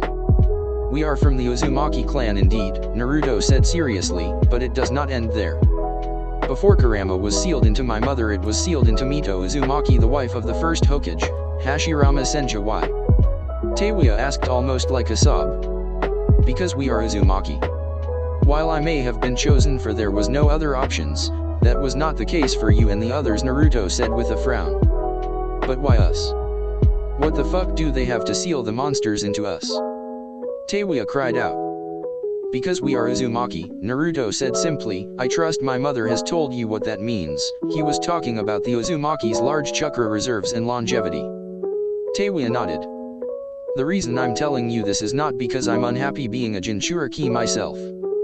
I see it as a blessing having Kurama with me." Naruto spoke while Kurama snorted loudly in Naruto's mindscape. "It is how you became one." Naruto scowled. "Konoha's elders, which includes the monkey, Homura, Koharu, and Danzo, are the ones behind it. They believed that Konoha would be seen as weak if they did not have a Jinchuriki, even though no word has spread of my disappearance." Kurama's chakra flared widely around Naruto as he continued, "No one outside of the village even knew of my Jinchuriki status. They did all of this out of greed for power." Teiwa knew 3 of the elders Naruto spoke of, one of them obviously being Sarutobi Hiruzen. She had also met Homura and Koharu while meeting with Hiruzen. The one she did not know was Danzo. But it does not end there. Teiwa sat down as Naruto told her why Taki had massacred the Uchiha clan and who ordered it. Every little detail was covered. He knew it all. Naruto ended the story by saying, "Why, I would hate to make your Uchiha friend happy. I believe he and his sister should know of this when they are ready." Teiwa gritted her teeth. "Those bastards." Naruto grinned as he sat next to Teiwa. He patted her on the head and said, "Don't worry Teiwa-chan, they will all be dealt with within time." "Fuck yeah," Teiwa choked out, "and I'm going to help." Then Teiwa remembered something. She turned to Naruto with a scowl and Sasuke is not my friend. "I hate that cunt." Naruto smiled. "I like you," he spoke without hesitation. Teiwa blushed, which caused her face to become more red than her hair. "Baka," she stammered, hitting Naruto on top of his head. You may wonder how Naruto learned of all this. 1 year ago he had made Hiruzen aware of him disliking the way Teiwa had become a Jinchuriki. When Naruto started working directly under Hiruzen as his personal umbu, he demanded to be told the full story. Hiruzen never told him anything about the Uchiha massacre, however. That was someone else. Someone Naruto always saw as an enemy or his hero. He could not decide. With Kurane was a bit surprised that she could handle Hinata, Hanabi, and Sasuke so easily. She had expected Sasuke to be able to see through her genjutsu with the help of his Sharingan, but evidently he could not. She had avoided Hinata and Hanabi in close combat, just stalling for time so she could trap them in a genjutsu as well. Kurane had then tied the Hyuga sisters with a rope around a tree to keep them from moving, while she had Sasuke laying on the ground next to her, screaming in pain and confusion. The reason for his screaming is that Kurane is currently repeatedly kicking him with all of her might right into Sasuke's nutsack. "Why?" Sasuke shouted in pain. "Why are you doing this to me?" While the pain of losing his father and rest of his clan was the worst pain he ever felt, this was a close second. Kurane chuckled, then smirked before she spoke. "Because Naruto told me so." This caused Hanabi to sweat drop, and even Sasuke face faulted into the grass while Hinata gritted her teeth in jealousy. She would do anything to be in Kurane's position. Hinata was also seriously doubting the truth of what Kurane is saying, especially after hearing everything she had been told last year was a lie, according to Ino and Teiwa. Kurane decided that she had had enough fun for now as she turned to leave them alone. Since Sasuke was not tied up, he could help the sisters get freed. "You go tell that dope that I'm coming for him. I will get him for this. Show him what it means to go up against an Uchiha." Sasuke yelled with rage written all over his face. "I will let him know," Kurane said simply, then chuckled before disappearing in a shunshin. "HN," Sasuke said, staring at the spot she disappeared from. He then fell down on the ground and held his balls, which still hurt as fuck. "Why?" he cried out, causing Hanabi to snicker next to Hinata, who could not believe this happened. Meanwhile, Naruto and Teiwa had decided to make the most of their time together before Teiwa's teammates woke up or Kurane found them. Teiwa had straddled Naruto while they made out with each other. It had started with Naruto giving Teiwa a light peck on her lips. That light peck was Teiwa's first kiss. Teiwa also proved to be more bold than Kurane as she had sneaked her hand into Naruto's pants to feel him up while they kept making out. Naruto is not one to be outdone, had both of his hands inside Teiwa's shirt cupping her sea-sized breasts, causing Teiwa to moan in pleasure into his mouth. They stopped what they were doing when they heard a very disappointed and saddened voice say Teiwa-chan. As Lee had just woken up to see his crush make out with Uzumaki Naruto, the one he named his rival. Naruto was pouting. The big eyebrows guy had ruined his fun as a blushing Teiwa had gotten off him. Nevertheless, he healed the leg he had injured earlier while an embarrassed Teiwa dragged her other unconscious teammate away. IW will see you later, shithead. She rushed away from the spot, dragging Sai with her. Lee was still upset seeing that Teiwa had chosen Naruto instead of himself. But Lee was not one to be upset for long. He still had Sakura-chan whose love he would surely gain. Yosh. Your youthfulness shines brightly, my youthful rival. Lee cheered as he now stood up on his healed legs. Naruto narrowed his eyes at him. He responded, causing Lee's humongous eyebrows to twitch in annoyance. Curse you and your hip attitude, Naruto-kun. Be gone. Naruto said with disgust as if trying to chase out a rat from his basement. Yosh. Lee cheered, I must leave to join forces with my teammates once again. Until next time, my youthful rival. Lee then disappeared as he ran off with impressive speed heading towards Teiwa and Sai. Naruto shook his head in annoyance. Who was that? He mumbled. Naruto then heard a voice that made him shiver like a scared cat. Time's up. He looked up towards a tree to see his mom Kushina standing there staring down at him with an angry expression. Oh yes, Kushina was angry. After all, she had seen Naruto and Teiwa getting intimate earlier. Kushina was obsessed with Naruto before he left 1 year ago. That obsession had only gotten bigger with this year apart as she longed for the man of her dreams. You surprised me, mother, Naruto said in a childish whiny tone. Why was it that she could always sneak up on him when he could sense chuunins from miles away? He wondered. Sorry about that, Kushina said sheepishly. Naruto crossed his arms above his chest as he asked, what will you have me do now, then? First you need to report to Tsunade-sama to get yourself listed as an official jounin working directly under the Hokage. The way Kushina said it, it was an order, not a suggestion. Naruto frowned at the thought. After all, he had liked working for Hiruzen even though he just found out he had retired as the Hokage. Naruto also liked Tsunade, as you already know, but he was somewhat against the idea of taking orders from a woman. It was not right according to his deceased teacher Itama Senju. But the thought of getting to see Tsunade regularly while receiving a mission or handing in a mission report was enough for him to go with it. Naruto was already thinking up ways that he could have some fun with Tsunade. He was still a prankster in mind. Naruto grinned widely, as you wish, mother. Kushina nodded with a smile. Great, let's go.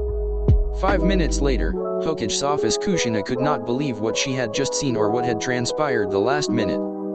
When she and Naruto was nearing the Hokage tower, Naruto had disappeared from her view. Kushina did not think much of it since she knew Naruto was fast and probably just wanted to show off. When Kushina arrived in Tsunade's office, as she usually do by jumping through a closed window, she only saw an irritated Tsunade in the office yelling at her to stop breaking her windows. What happened after that is what Kushina could not believe. Naruto had appeared behind Tsunade hugging her while grabbing a tit in each hand. But that was not all. Naruto was also smelling her hair, whispering into her ear, "MMH, you smell nice." Tsunade looked like she was about to kill Naruto when Kushina yelled at him, "Naruto Tabane. What's gotten into you?" She did not get an answer from either of them due to both having fallen to the ground. Tsunade had lost consciousness while Naruto held his head in pain. Damn it, Kurama, you didn't tell me about this. Naruto spoke in a voice that sounded like if he had just woken up with a bad cold. Kurama and Naruto had talked about his ability to heal people and what else he could do with his Senju chakra. They figured it must be connected to how Kushina was revived. Kurama was the one that came up with this idea. The jutsu was after all always meant for Tsunade. If everything went according to Kurama's theory, then Tsunade would wake up in a younger body. Even though no visual change had happened to Tsunade, Kurama had been right. The henge was no longer needed due to Tsunade now having rejuvenated back to her 20s. The reason for Naruto's pain was because he suffered from chakra depletion. He had emptied all of his chakra reserves except Kurama's, of course, which was constantly pumping chakra to Naruto to keep him awake. This jutsu was dangerous to use to a normal human. It was only possible for Naruto due to him being a Jinchuriki and having some of it as chakra. The jutsu was something that he could not control, but they had figured out how to start it. Kushina stared at Naruto in shock. What did you do? Give me. It was clear that Naruto struggled to even talk as he spoke. Give you what? Kushina asked as she ran over to them, checking on Tsunade first. Sake. Give me sake, Naruto yelled as loud as he could. Now, woman. Naruto would not be able to move for at least a few hours, so he could at least get to enjoy some sake for the first time in 10 months. Naruto had been forced to make some compromises if he wanted training from Hiruzen, the third Hokage himself. Whenever Naruto was not on a solo Umbu mission, he was training with Hiruzen outside of the village, making sure that no one ever saw them. Naruto also never drank on mission because Hiruzen had told him it was against Umbu rules. Lame rules in Naruto's opinion. Sake. Kushina asked, sweat dropping. That can wait. Now tell me what you did to Tsunade before Umbu shows up and throws us both in jail. Kushina did not like the idea of anyone finding them after they had jumped into the office by breaking a window and later knocked out the Hokage. She did not know how she would explain it. She's fine, Naruto mumbled as he closed his eyes, deciding that if he will not get any sake, he can at least get some well-deserved rest. Kushina was about to question him more when Tsunade started making movements, then opening her eyes. What was that? She asked in confusion before standing up, holding her head due to a headache. Damn brat, Tsunade cursed at Naruto in a loud tone. What did you do to me? Attacking the Hokage is a crime, you know. The only answer she received from Naruto was a loud snore as he had fallen asleep within seconds. Kushina. Tsunade spoke her name in an irritated voice. Could you explain what happened? Kushina then told her what she had seen, including every little detail. Tsunade remembered that Naruto had just felt her up and was about to kill the pervert until she remembered something important. You saw, didn't you? She said almost in an accusing tone. She was referring to what she looked like without the henge on. She could not keep up the henge while unconscious since she had no control of her chakra then, so Kushina must have seen her. Tsunade looked way older than 50 without a henge due to all the strain she had put on her body, going to the limit with her medical techniques. Kushina was a bit confused. After all, she had just told Tsunade the story of what she had seen. Yes, like I told you. No. Tsunade yelled, red-faced. You saw me, the old me with no transformation, again with the accusing tone. Don't you dare think any less of me just because I may look old, Tsunade continued. Tabane, Kushina responded comically. Auntie, your transformation never released, she explained. Impossible, Tsunade said, not believing her. Since Kushina had already seen it, she decided to release the henge that she had applied just as she woke up again, something she always does out of habit. She turned to a big mirror on the wall in the office just as she released it, as you can see. She started, then her eyes widened. She could see a few differences, but all in all she looked almost exactly like she did with the transformation up. She kept trying to release the henge even though she knew she was not under any transformation technique. For about a minute she just stared at herself in the mirror with her jaw dropped. This can't be, she sputtered. What is it, Auntie? Kushina asked, worried. Shut up, fire crotch. How many times have I told you not to call me that? Tsunade snapped at Kushina, remembering it was the second time in a few minutes that Kushina had called her auntie. Auntie would imply that she was old enough to be the sister of a mother. Tsunade was a young, strong, beautiful woman with her whole life ahead of her. Anything else was a lie. What did you call me, old hag? Kushina yelled back at Tsunade with her long red hair raising above her, taking the form of 9 tails. Shizun.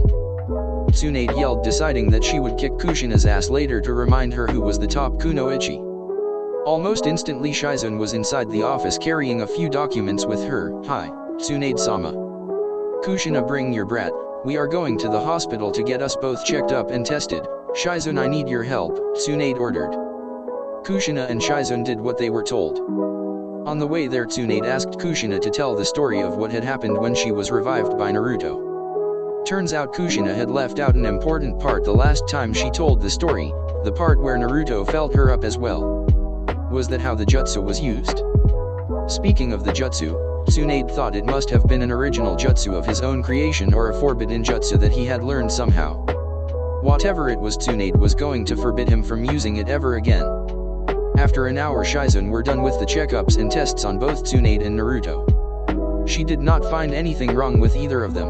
Naruto was however suffering from a severe chakra exhaustion. Kushina was furious with Naruto even though both he and Tsunade was fine.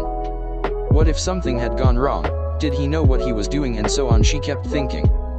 Tsunade appeared annoyed to Kushina and Shizune, but she was really happy. She had just regained her youth. If it had been someone other than the little pervert who had done it, she would have thanked them to no end. The only thanks she will give Naruto is a long hard beating for feeling her up earlier. They decided to let Naruto rest in the hospital until he woke up, which would take a few days for a normal person.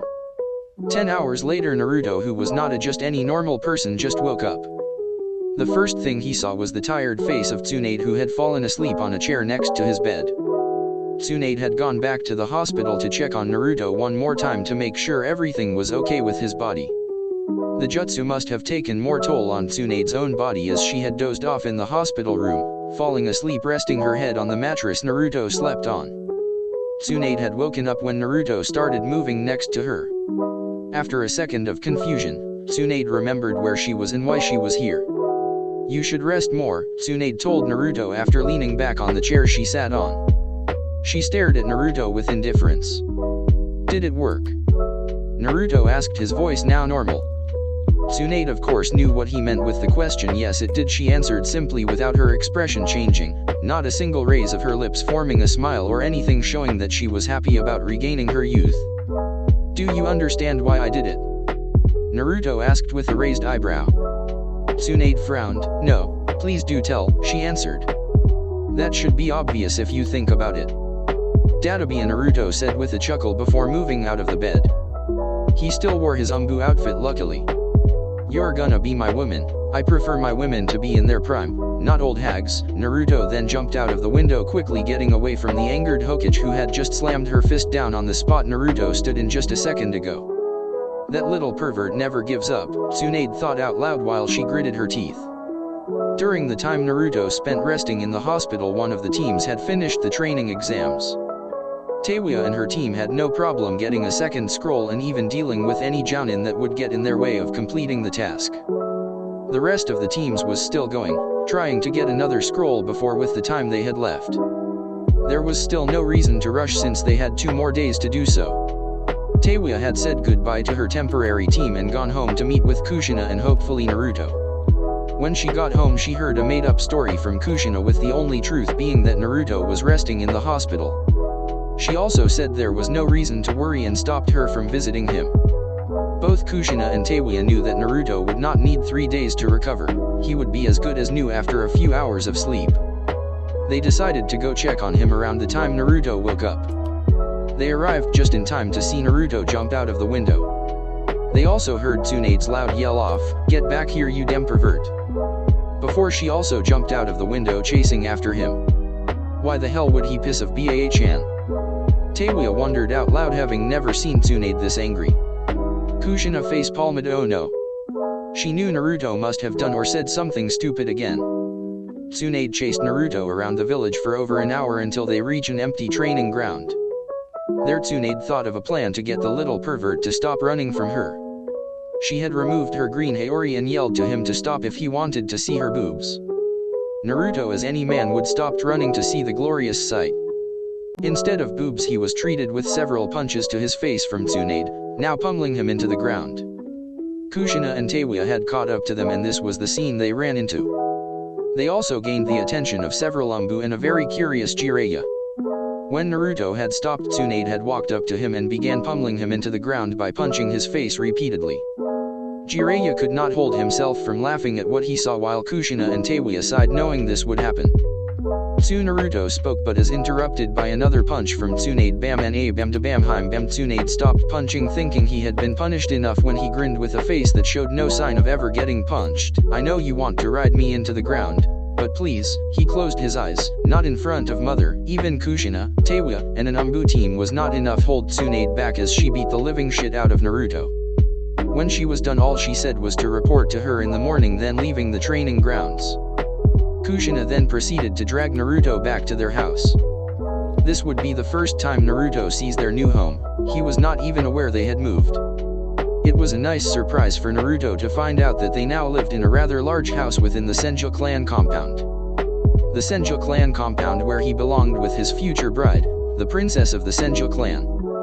After showing Naruto his room, which happened to be the biggest room in the house with the largest bed, Naruto explored their huge backyard. The reason Naruto had been given the big room with the largest bed was because Kushina knew he would not be sleeping alone in there.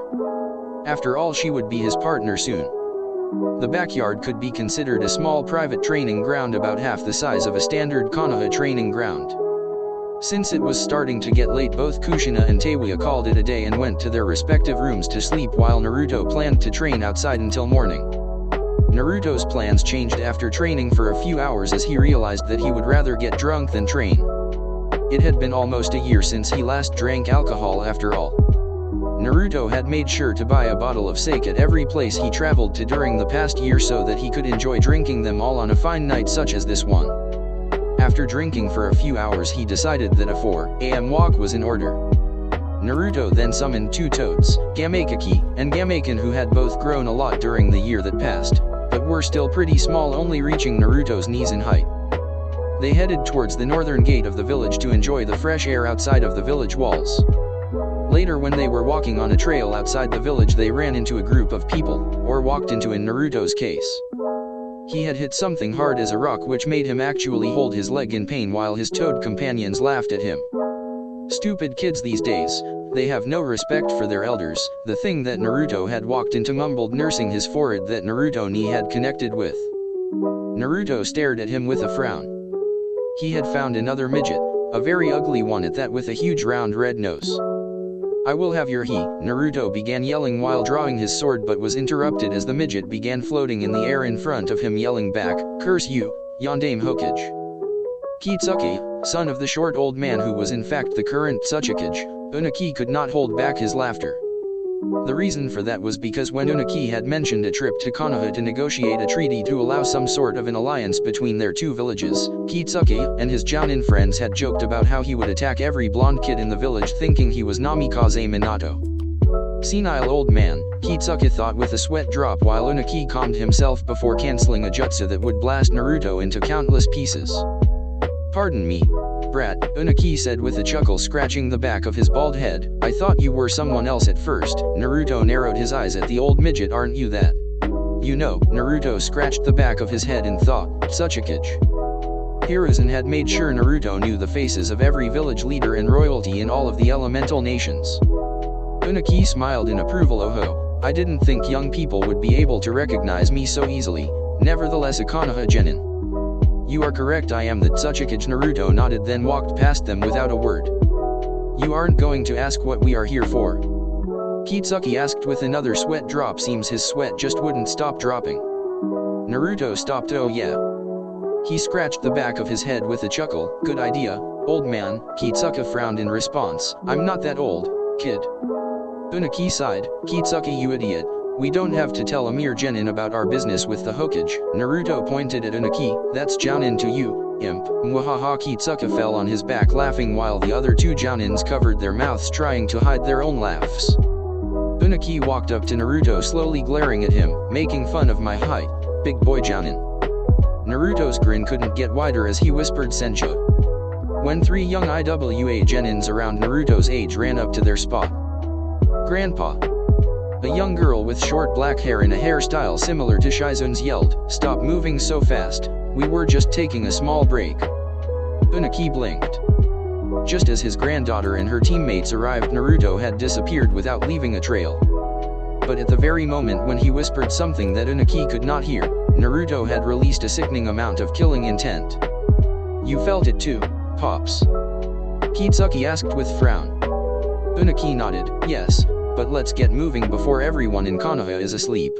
I don't feel like sleeping in the wild tonight again." Everyone nodded in agreement. A hotel bed would be nice after a few days of travel. They started walking along a dirt road leading to Konoha, which was not far away now.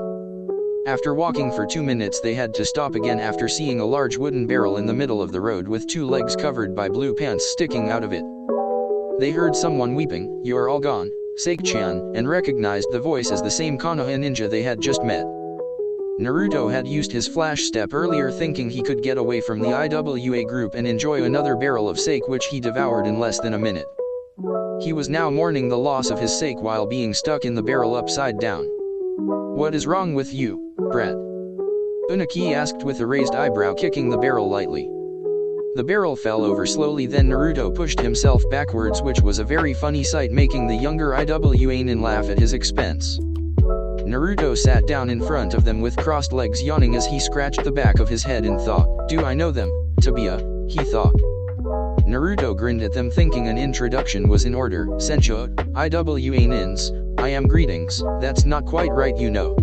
Kurama laughed at Naruto. "Are you drunk?" Kuratsuki asked with disgust while the Tsuchikage and the Jounin's sweat dropped seeing him again. Naruto hummed as he stared at Unaki once again. "Aren't you that? You know." Kitsuki could just facepalm knowing this was going to take a lot longer than they expected to get to Konoha unless they could get Naruto to leave them alone. The next morning eventually Naruto passed out, giving the Tsuchikage and his subordinates a chance to finally reach the village to catch a few hours of sleep before they would talk to the Hokage in the morning. Naruto had been found by a lone Konoha chuunin who patrolled around the village in the morning. It was kind of out of the ordinary to see a Konoha passed out outside of the village. He decided to report it to Tsunade, who told him to bring the to her. So now Naruto was currently passed out on Tsunade's desk in her office. His hair, face, and clothes was covered in dirt and he reeked of alcohol. "Wake up, brat," Tsunade said as she tried to shake him awake. "Quiet, Anna," she got in response as Naruto rolled over and covered his ear with his arm. Shizune, who was with them in the Hokage's office, giggled at Naruto's antics, which had Tsunade glaring at her. "This brat is a jounin, can you believe that?" she asked her apprentice. Tsunade-sama, to be fair, he was showing great skill long before we saw him fight in the chuunin exams last year, where he was on another level compared to the other participants, Shizune said calmly, "And he did give you your youth back." Tsunade frowned. Shizune would always defend the brat in some way. "He's just a perverted little brat.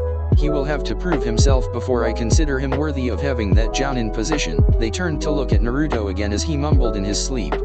"Would it be alright if I sucked on your nipples, Tsuhime?" Shizune laughed while Tsunade's whole body turned red in rage. She raised her fist and yelled, "That's it, you little pervert." She slammed her fist down, aiming for the side of Naruto's head with all of her strength. Shizune was expecting Naruto's head to fall off from his body from that monstrous punch, but instead Naruto had woken up and blocked the punch using both of his arms to cover himself. The force of the punch had broken Tsunade's desk, which had resulted in Naruto now laying on top of the remains of the desk with Tsunade on top of him. "We'd ya do that," Naruto said, rubbing the sleep out of his eyes. Naruto hated getting woken up in a bad way, but he did enjoy Tsunade sitting on top of him. Tsunade chose not to answer as she tried to stand up to get off Naruto, but he had different thoughts as he held her back in place. "What are you doing?" "Let go," Tsunade said in a stern tone. "No can do," Naruto grinned back at her. Shizune giggled, then coughed into her hand. "Naruto-kun," she said, gaining his attention, "while it's amusing seeing you getting Tsunade-sama all worked up, we are very busy and have several important meetings today." Tsunade blushed and jumped off of Naruto to glare at Shizune. "What the hell do you mean worked up, Shizune?" she yelled. Shizune just sweat dropped. "Just give him his assignment so we can start the meeting." The Tsuchikage, "Brat," Tsunade said with hate. Naruto stood up and saluted. "For the unforeseeable future you will be helping out the teacher in the academy. Report to Amino Irika, that's all," she ordered. Naruto stared back at her with a blank face. "Please reconsider, Hime," he pleaded. Tsunade glared at him. "That's final. Now leave my office." Naruto shook his head. "No, give me another assignment." That was enough for Tsunade as she grabbed Naruto and threw him out of the window with a yell of, "Get going, brat." Naruto had no trouble landing on his feet without taking any damage from the fall. He now stood in the middle of Konoha Street holding his hands up in a questioning manner, mumbling to himself, "Academy? Irika? Teaching?" Naruto shrugged as she started moving towards his home to get a shower and a new set of clothes before he would find this academy. Naruto had just taken a shower and was about to make it back to his room to grab a set of clothes. Something like covering himself with a towel was foreign to Naruto as he walked butt naked in the hallway of the house towards his room. Kushina and Teiwa, who had woken up recently, was unfortunate enough, or fortunate depending how you look at it, to run into him in the hallway. Teiwa stared at her with her jaw dropped, pointing at him as shithead. She stammered. While Kushina did not waste a second inspecting Naruto's goodies while she mumbled, licking her lips. Naruto had an impressive body for a 14-year-old, and he was also taller than the average 14-year-old. The most impressive thing about him would probably be his package that was already bigger than most adult men. And I'm not going to go into too much detail about Naruto's dick size. Teiwa turned to Kushina in shock. What the? She exclaimed, not believing Kushina's reaction. Naruto walked up to them and stood in front of them with his arms folded above his chest. Morning, mother and Teiwa, forgetting about Kushina for now. Teiwa turned back to Naruto with bulging eyes. G, get dressed, you pervert, she yelled as she covered her eyes hard-heartedly so she could still take a peek. Kushina had no shame, she just stared right at it with a big smile. That's mine, she thought, licking her lips again. Naruto's sweat dropped, then stared down at his penis that he had named King Cobra. Is the King Cobra scaring you? Naruto said teasingly. Want me to put it away? Why yes, go get dressed, Teiwa yelled, pushing him towards his room. Yeah, what's your problem, Anna? Naruto whined as he closed the door behind him. Teiwa breathed out in relief. Can you believe that, Kushina-nichan? She got no response from Kushina because she had already entered the bathroom to take a shower herself. She needed to cool off after that little show or she wouldn't be able to control herself. 10 minutes later, Naruto sat at the kitchen table eating a piece of toast, wishing it was ramen. He was wearing another blue jumpsuit as it was the only clothes he ever bought. I'm heading outside to train. Have fun at school, Naruto-kun, Teiwa said with a wave. Naruto grunted in response. As Teiwa closed the front door when she left, Naruto heard the water stopped as Kushina turned off the shower. So Naruto decided now was a good time to leave as well, so he did not have to talk to Kushina, who would complain about his drinking or otherwise nag at him. Unfortunately for Naruto, when he was about to leave, he heard Kushina call for him. Naruto, could you come here for a minute? I have a mission, Anna, Naruto complained. This will just take a minute, please, she asked. Fine, Naruto whined as he walked up the stairs. In here, he heard Kushina say from her bedroom. When Naruto opened the door, he almost fell backwards in surprise. Standing before him was Kushina without a single piece of clothing. Is she a goddess? Naruto thought with a drool as he stared at Kushina's round boobs, her small waist, her thick but not too thick thighs and long legs. Kushina blushed as she played with her hair. Do you think my left boob is bigger than my right boob? She asked with a finger on the nipple on the left boob. Naruto said, staring right at them. The boobs? What? He asked. Do you think my boobs are uneven to bane? Kushina exclaimed, even redder in the face than before. I assure you, mother, Naruto said slowly as he walked up to her and grabbed a tit in each hand. There is nothing wrong with your tits, Tabia. While Naruto was busy playing with Kushina's breasts, she smiled down at him and cheered in victory silently. Kushina gave Naruto a hug which he returned, then he kissed him on his chin. You better get going so you won't be late. Naruto nodded. Of course. Kushina winked at him, then turned around to give Naruto a view of her figure from behind. This time he did blast off backwards with blood flying out his nose. Have fun at school, Naruto, Kushina yelled while Naruto was heading towards the door in haste before this morning got weirder. While Naruto headed towards Konoha's Ninja Academy, Tsunade was in a meeting with the Tsuchikage discussing the possibility of IWA joining in this and future chuunin exams. The pre-chuunin exams training with the Konoha Genin was over as well, with all teams showing enough skill to please their jounin teachers. The only team that did not get both scrolls was Team Sasuke, Hanabi, and Hinata, but they had still shown enough skill that they had nothing to worry about. Now they would have to do individual training for the remaining time before the chuunin exams begins in 6 days. At Konoha's academy, Naruto stood at the front gate of the building, knocking on it with a yell of hello. Iruka-san, Iruka-san, Databia, as he read the name of the teacher he was supposed to help on a note that he brought with him. The students were looking out the windows laughing at him while Iruka rushed over to the gate to get him to stop as soon as possible. He was making a scene and interrupting the lectures. Iruka threw open the gate and multi-sized his head, yelling, "Tone it down, will ya?" Naruto held up his hands in fear, backing off a little. I'm here on Tsunadeheim's orders to help Iruka-san in the academy. Tsunadeheim. Iruka thought in confusion. Ah, you must be Naruto-san. Indeed, Naruto answered. Iruka sighed. Well, come with me then, and please don't make a scene like that again. You're supposed to act like a teacher. Naruto nodded as he followed Iruka to the class that Iruka was in charge of. Very well. Iruka entered the classroom with Naruto following. As soon as he entered, they heard a gasp coming from one of the students. Naruto, boss. It was Udon, member of the Konoha Corps. Konoha himself just glared at Naruto, thinking, why is that freak here? While Moji looked at her friends in confusion. Do they know that guy? She wondered. After Udon's little outburst, the other students recognized the name. This was the same person whose fight they had seen last year on a television from class. The crazy strong person, only a few years older than themselves. Looks of awe and admiration fell upon Naruto, who just stared at Iruka, waiting for him to start the lesson. Class, this is Uzumaki Naruto. He will be helping me and Hane-sensei for a while.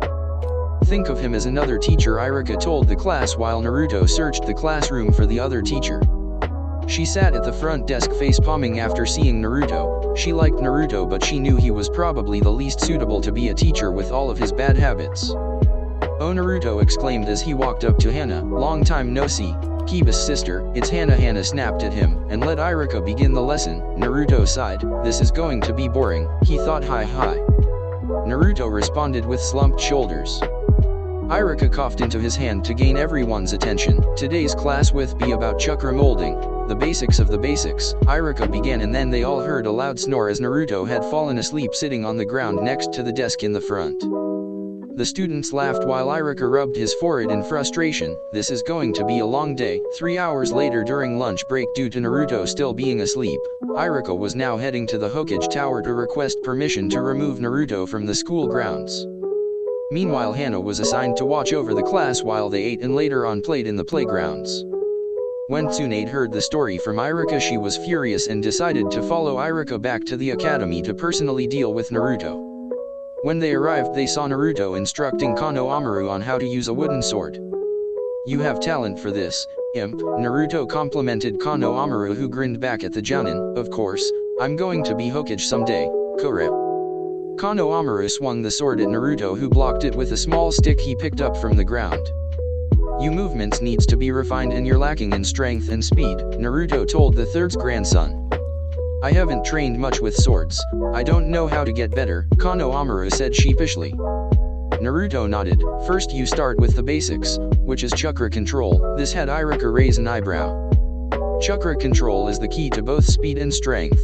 Molding chakra into your feet to push off the ground is what any ninja uses to improve their speed. But you must not forget to train your body to the max. A real swordsman will never let himself get overpowered. Naruto scratched the back of his head after his long preach. Now he had the whole class sitting in front of him listening. What are you talking about, Iruka-san? Naruto is made for teaching, Tsunade said, pointing at Naruto. Iruka could only nod agreement. While he is awake, that is. But more importantly, for a swordsman, your goal is to kill your enemy, Naruto said with an evil chuckle. Get drunk, kill and fuck. Naruto laughed loudly at this point, yo-ho-ho, before ending with, that is the way of a swordsman. Iruka's eyebrow twitched in annoyance while Tsunade rocketed to Naruto's spot and dragged him away from the academy. What the hell is wrong with you, you fucking pervert? She yelled, pulling Naruto's arm, who was almost in a sitting position behind her, being dragged on the ground. He smiled back at the students. Swordsmanship is the finest art, Dadabia. Naruto and Tsunade were on their way back to the Hokage Tower, walking through the village while Tsunade scolded him. How can you say something like that in front of a class of 9-year-olds? She asked. Naruto shrugged, just saying it as it is. Besides, I don't see the problem. You don't see the problem of telling them to kill, drink booze and fuck. Tsunade gritted her teeth as she spoke. Naruto shook his head. No, they are ninja in training, right? They should know how the life of ninja really is. A long sigh escaped Tsunade's mouth before she spoke. Not everyone is a drunk pervert like yourself, Naruto grinned. Not everyone is a jounin at 14 either. You're impossible, Tsunade moaned. By the way, I have a new assignment for you that is more suitable for your skills. Good, Naruto said simply. I had a meeting with the Tsuchikage earlier and received some information that I will share with you once we reach my office, Tsunade explained. Naruto nodded. So, Tsunade's eyebrow twitched. Yes. What are you doing this weekend? Tsunade turned to him with a look of disbelief. Working just like every other day. I'm the Hokage, you know. Naruto frowned. So you have no free time? He asked. Barely. Why do you ask? Tsunade asked, knowing somewhat already what Naruto wanted to ask her. I would like to take you out on a date whenever you are free, Tabia, Naruto said cheerfully. As I expected, Tsunade thought with a sweat drop. You know what Tsunade said, getting Naruto's hopes up. As a thanks for giving me my youth back, how about I treat you to dinner on Saturday? Sounds good, Naruto grinned at her, but I will be the one treating you. I'm almost 40 years your senior, Naruto. Let me treat you, Tsunade said. You're young now, you being old is history, Naruto replied. You should be pampered like the beautiful princess you are. Whatever, Tsunade said in a bored tone. Just one dinner as friends. That is all. Yes. Naruto saluted. Once they reached Tsunade's office, there was no time for any funny business. Tsunade told Naruto the information she had received from Unaki earlier. It was about Orochimaru planning another invasion of Konoha, except this time he did not have a secret village that was allied with Konoha that he could use to sneak into the exams. Unaki suspected Orochimaru would take out a few teams of the smaller villages like Grass or Waterfall, then he and his subordinates would transform into them and sneak into the exams. Naruto's job was to patrol outside of the village trying to find anything that could be suspicious.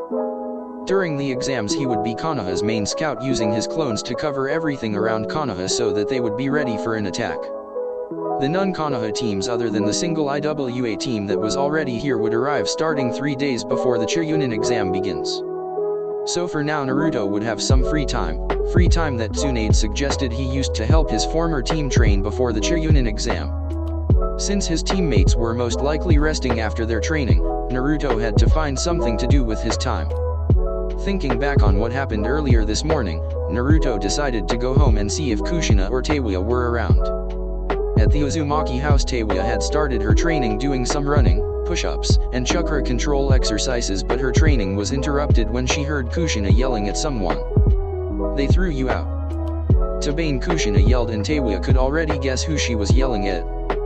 Whatever, Naruto responded. I'm going to bed, don't bother me, Naruto. Kushina growled, you and I are going to do some intense training when you wake up, be ready. This was the only form of punishment Kushina could give him. Teiwa's sweat dropped at what she heard. I should have known, she thought. Whose idea was it to make him a teacher anyway? Naruto did not respond to Kushina's latest yell. Instead he had fallen asleep on his bed, laying on his stomach with all clothes still on. The next morning Naruto had slept almost 20 hours when he was waken up in the worst way possible. Kushina had not been happy with his stunt in the Konoha Academy and then sleeping the whole day, missing out on their training. Therefore Kushina had called in a favor from a fellow jounin, someone who owed her after she had rescued his students on a mission gone bad. Youth. A giant man with huge eyebrows yelled in Naruto's room, stomping on the ground in his full green spandex jumpsuit. Naruto jumped out of the bed and unsealed his sword. Senju, he muttered, staring at Guy in suspicion. Good morning, my youthful friend, Guy yelled, giving Naruto the nice guy pose with a big smile that showed his shining white teeth. Itaryu, Naruto muttered as his hair covered his eyes. Shishi Sunsen, youth, Guy yelled as he moved before Naruto could and threw the teen up on his shoulder. Senju. Naruto growled lowly, he was not happy at all. Yosh. My youthful friend, it's a very youthful morning and you're going to join me for some youthful training, Guy yelled. Outside Naruto's room, Kushina and Teiwa stood watching them. Kushina wore an evil smile while Teiwa giggled, finding it hilarious that Naruto had to spend the whole day training with Guy. That was until Naruto grabbed Guy and threw him away from him hard. I don't know what kind of beast you are, but I won't back away from a fight, Naruto frowned at Guy, who had his back to the wall. As expected, you're a youthful one, Guy smiled at him. Let's continue this on Training Grounds 9 where we shall continue our training for the day. Naruto smiled back at him in his scary, Ichimaru Jin, like way. Senju, he whispered with an evil chuckle. Yo ho ho, he had already unsheathed his sword. Kushina thought now was a good time to explain to Naruto what was going on before he tried to kill Guy. Naruto, due to your behavior I asked my friend Guy here to train with you today, Kushina said as Naruto turned to her and Teiwa as if first noticing that they were here. Seeing them, he figured that Guy was not an enemy and unsheathed his sword. I refuse, said simply as he crossed his arms above his chest. I don't care, Kushina said while mimicking Naruto by crossing her arms above her chest. Guy, do your thing, youth. Guy cheered. Your springtime of youth has just begun. Naruto-kun, let's begin our youthful training. He launched Naruto on top of his shoulder again and shunshined out of there, heading towards training grounds 9. Teiwa's sweat dropped as she stared at the spot they disappeared from just moments ago. I hope Naruto doesn't kill Huge Eyebrow Sensei. Kushina stared at her in confusion. That should be the least of your worries. I'm worried that Naruto will start acting the same way as Guy since they are in a way very much alike. Kushina was referring to their training regimen. The only one she could think of that would undergo the same amount of crazy training Naruto did was Guy and perhaps his mini copy of a student. Teiwa started imagining Naruto in that green spandex jumpsuit giving her the nice guy pose. Youth, he whispered with a wide grin. Teiwa had a terrified expression her face. Let's hope that doesn't happen. Kushina, who had imagined something similar, could only nod in response. With Naruto and Guy had dropped Naruto down on the grass in training grounds 9. When they arrived, someone else was there waiting for them. Good morning, Guy Sensei, Rock Lee greeted cheerfully. I'm ready for my youthful training. Good morning, my youthful student. Guy gave the nice guy pose. Naruto jumped out and faced Guy. No one, Naruto yelled with a glare. No one carries me like that. It was how you carried a woman after all. I see you did not like the way I carried you, my youthful friend, Guy answered. Therefore we shall run 400 laps around the village. Yosh, Guy Sensei, Lee saluted his teacher. That doesn't make sense, Naruto answered with a tick mark on his forehead. Naruto then turned to Lee as if first noticing he was here. He addressed Lee. Yes, Naruto-kun. Lee asked, his tone unreadable. You fancy Teiwa, right? Naruto asked in a serious tone. Of course, Teiwa-chan and Sakura-chan are beautiful, strong, independent women, who wouldn't? Lee asked cheerfully. I don't know who Sakura-chan is, Naruto said as he moved towards Lee with a frown. He then spoke lowly, but let me tell you this, Lee. He paused as Lee's eyes widened. If you ever put a hand on Teiwa, I'm going to kill you in the worst way you can imagine. As he finished speaking, he released killing intent that even Guy felt. Lee saw an illusion of Naruto cutting him in half. Shakily Lee replied, while I do like Teiwa-chan, I would not be unyouthful and interfere between a boyfriend and girlfriend. Lee figured they had to be together since he saw them kissing 2 days ago. Naruto's hair raised as he spoke in a high-pitched tone. You're after Kurane-chan as well? He yelled. Kurane was Naruto's girlfriend after all. I will not be touching any of your girlfriends, my youthful rival, Lee said. Well said, Lee. Guy yelled with a proud look on his face. Guy Sensei. Lee turned to him with a happy expression. Lee, Guy repeated, holding up his hands. Guy Sensei. Lee cried out, running up to his teacher and hugging him, who hugged him back. Lee. Guy cried out. Guy Sensei. Naruto body shook in disgust as he reached for a scroll to unseal a bottle of sake. He chugged it down fast and threw it on the ground. Are we training or not? He asked in a bored tone. Yosh. Lee cheered, ready for some youthful training. Since you seem so eager to begin our youthful training, we shall run 500 laps around the village, Guy instructed. Naruto nodded. An order was an order.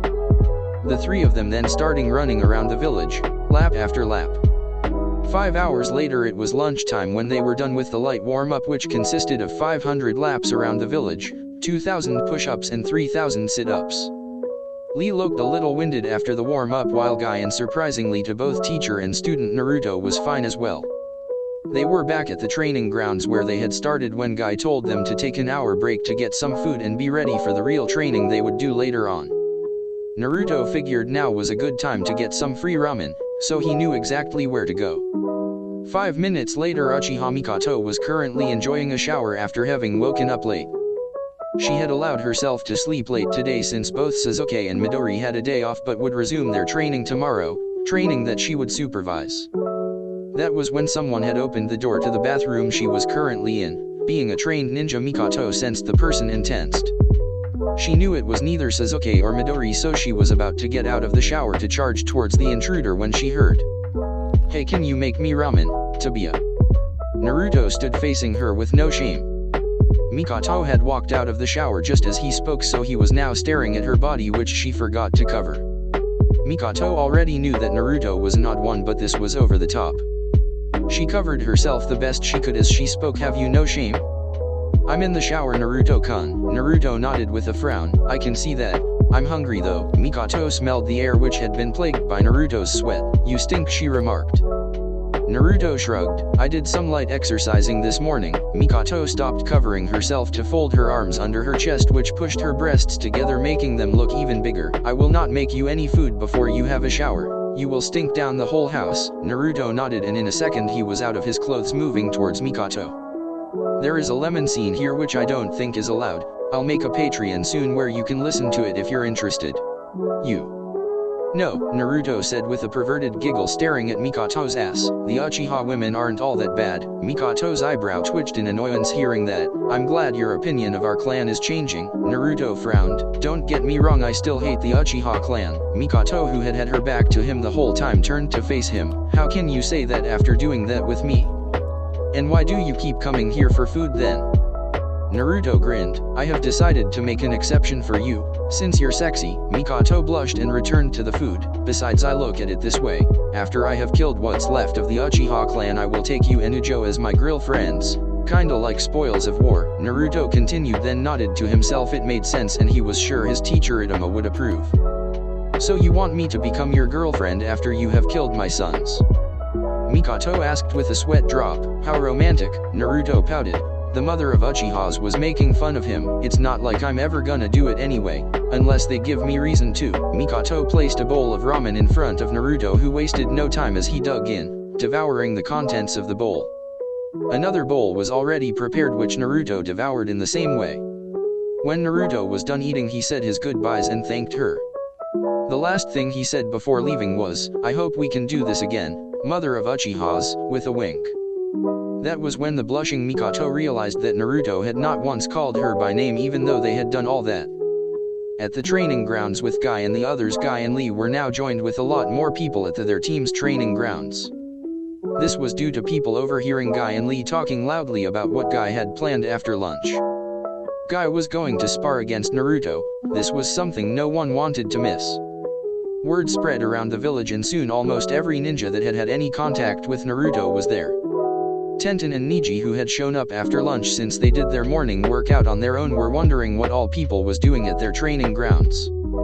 Guy had explained that they were all here to become disciples of youth. Tsunade, Jiraiya, Hiruzen, and Kushina was all there watching the training grounds from a distance to not make their presence known. All rookie teams were present, including their teachers. This was a good opportunity for Tsunade to see Naruto in action. She knew that Guy never held back even in spars. When Naruto got there, he was as surprised as Niji and Tenten had been earlier. He was tackled into a hug by Yamanaka Ino, who had not seen Naruto for a year. Naruto-kun, you're back. Naruto hugged her back and nodded as he stared into her face. Good to see you again, Ino-chan. Ino blushed in response, then stepped back as she realized she had done that in front of all people here. Troublesome blondes, Shikamaru muttered, standing next to Chuji and Ino, who had joined her teammates again. Naruto hummed, walking over to him. Standing on his other side was Nara Shikaku, who were also interested in this fight and seeing Naruto again. Naruto squinted his eyes as he stared at Shikamaru and Shikaku. He stopped on Shikaku and asked, Aren't you Shika? Shikaku grinned. That's right, buddy. We have to go out and grab a couple of drinks sometime again. Troublesome as it may sound, meh, was Shikamaru's goatee laugh. Dad, you're not doing that again or I will tell Mom. Naruto's focus was now on Shikamaru as he again squinted his eyes. Is this your little brother? Shikaku and Shikamaru sweat dropped simultaneously. No, that's my son Shikamaru, Shikaku answered. Wait. Naruto yelled as he stared at Shikaku in disbelief, pointing at him comically. If that's Shikamaru, then who the fuck are you? Shikamaru was the one to answer, troublesome. That's my lazy ass dad, Nara Shikaku. Who you calling lazy? You lazy brat. Shikaku bunked Shikamaru on the head with a clenched fist. Naruto's posture changed as his head dropped towards the ground with sluggish shoulders. My only friend is an old drunk, he thought sadly. Teiku. Midori was the next one to greet Naruto, who immediately forgot about his problems and grinned as he saw her. Right next to her was Hanabi, who bowed to him. Naruto-sama. Hello, Imuto-san. Naruto nodded to his former teammate, then turned back to Midori. Ujo Dano. Naruto took a knee as he bowed. You grace us lowly commoners with your presence. Tabia. Hanabi snickered while Midori was red-faced from embarrassment and anger. Stop Teiku, as you command. Ujo, Naruto stood up. Anything else? Ujo. It's good to see you again, Midori squeaked out before running off to hide behind Anko. All attention had been on her and Naruto, which was too much for her. Naruto-sama Hanabi was now standing right in front of him with her arms crossed above her chest. I'm happy to report that I have bled and are now able to bear your child. Naruto whole body visibly shivered like a scared cat. Not another one, he thought in panic. Thankfully he was saved by no other than Uchiha Sasuke. You. Sasuke growled at him as he walked up. I will show you what it means to mess with an Uchiha, baka. Sakura yelled as she ran up to Sasuke and tried to drag him back. Don't bother sensei, he doesn't have time for the likes of you, she spat. Quiet, Sakura.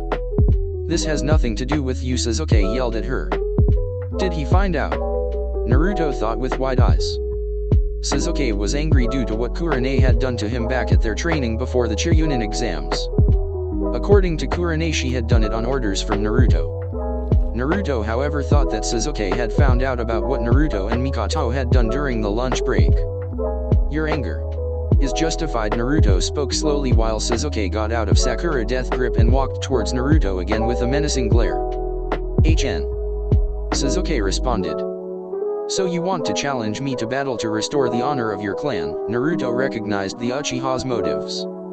Sasuke backed off a little. What no? He yelled, I just want to make it known that Uchiha Sasuke is not pleased with what you have done. There was no way in hell Sasuke was going to challenge Naruto to a fight. He knew when he was outmatched. Naruto chuckled, your mother was pleased with what I did though. Sasuke narrowed his eyes at Naruto. What did you say? Naruto had enough of Sasuke. He turned to Guy and asked what he wanted to since he got here. Eyebrows-san, what's going on here? Guy was standing next to Lee shouting about youth.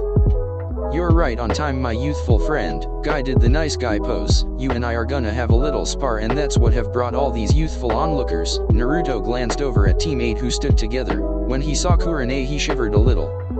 Kurane noticed Naruto's odd behavior and faced him with a glare. Naruto-kun, what have you done now?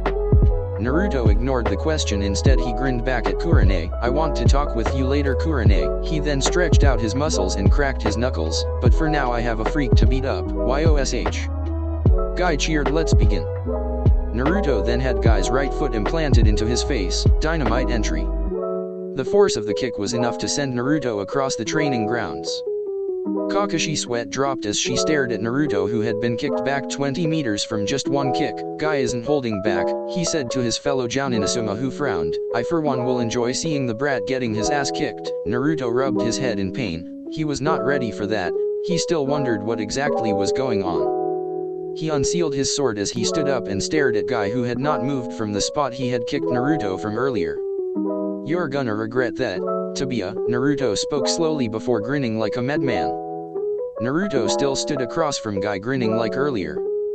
The people observing the fight expected him to draw his sword to attempt or successfully cut Guy in half. While that was going on, Naruto had a clone Shunshin over to Hiruzen's location. Next to Hiruzen was Tsunade, Jiraiya and Kushina, all watching the fight from the same spot. Poor Shizune must have been left with all the paperwork, Naruto thought. Naruto took a knee in front of Hiruzen and said Monkey-sama. Tsunade snickered at the name while Jiraiya was full out laughing, pointing at Hiruzen, who had a serious face. Yes, Naruto. Permission to kill. Denied. The clone's eyes widened as he stared at Hiruzen in confusion. I have a chance to remove this great beast from Konoha. Why do you want to let it live? He questioned, taking a long time between every word. Mato Guy is one of Konoha's strongest and most trusted jounin. You might find yourself on the losing end on this one. Shitty brat, Hiruzen explained. Naruto scratched the back of his head. I doubt that. However, I will do as you say, since you're the Hokage. Naruto stood up and saluted when Hiruzen spoke. Tsunade is the Hokage now, you know. Naruto stared at Tsunade for a second before grinning. Nope. He then disappeared in a puff of smoke. Nope. Tsunade yelled comically. What does he mean by that? Jiraiya was trying not to laugh as he spoke. Sounds like the brat doesn't recognize you as the Hokage yet. It would make sense since he just got back, you know. Kushina spoke with a weak smile, scratching the back of her head the same way Naruto did earlier. She was trying to calm down her big-breasted rival. Tsunade gritted her teeth as she clenched her right hand into a fist. Maybe I should show him why I am the Hokage. She spoke as Hiruzen shook his head slowly. There is no need for that, Tsunade. Why? She questioned. Do you know something that we don't? Hiruzen nodded. Naruto doesn't see you as the Hokage. He sees you as something that is to him a position far higher than that of a Hokage. Kushina face palmed while Jiraiya sniggered.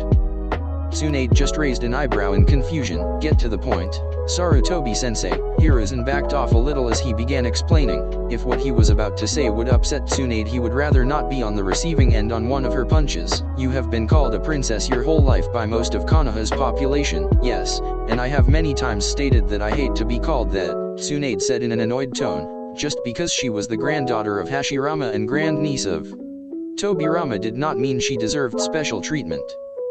Hiruzen nodded yes. Naruto, however, he sees you as the princess of the Senju clan, an important person that he must protect at all costs. Hiruzen decided to leave some parts out, like how Tsunade was his final goal, his prize as a Senju.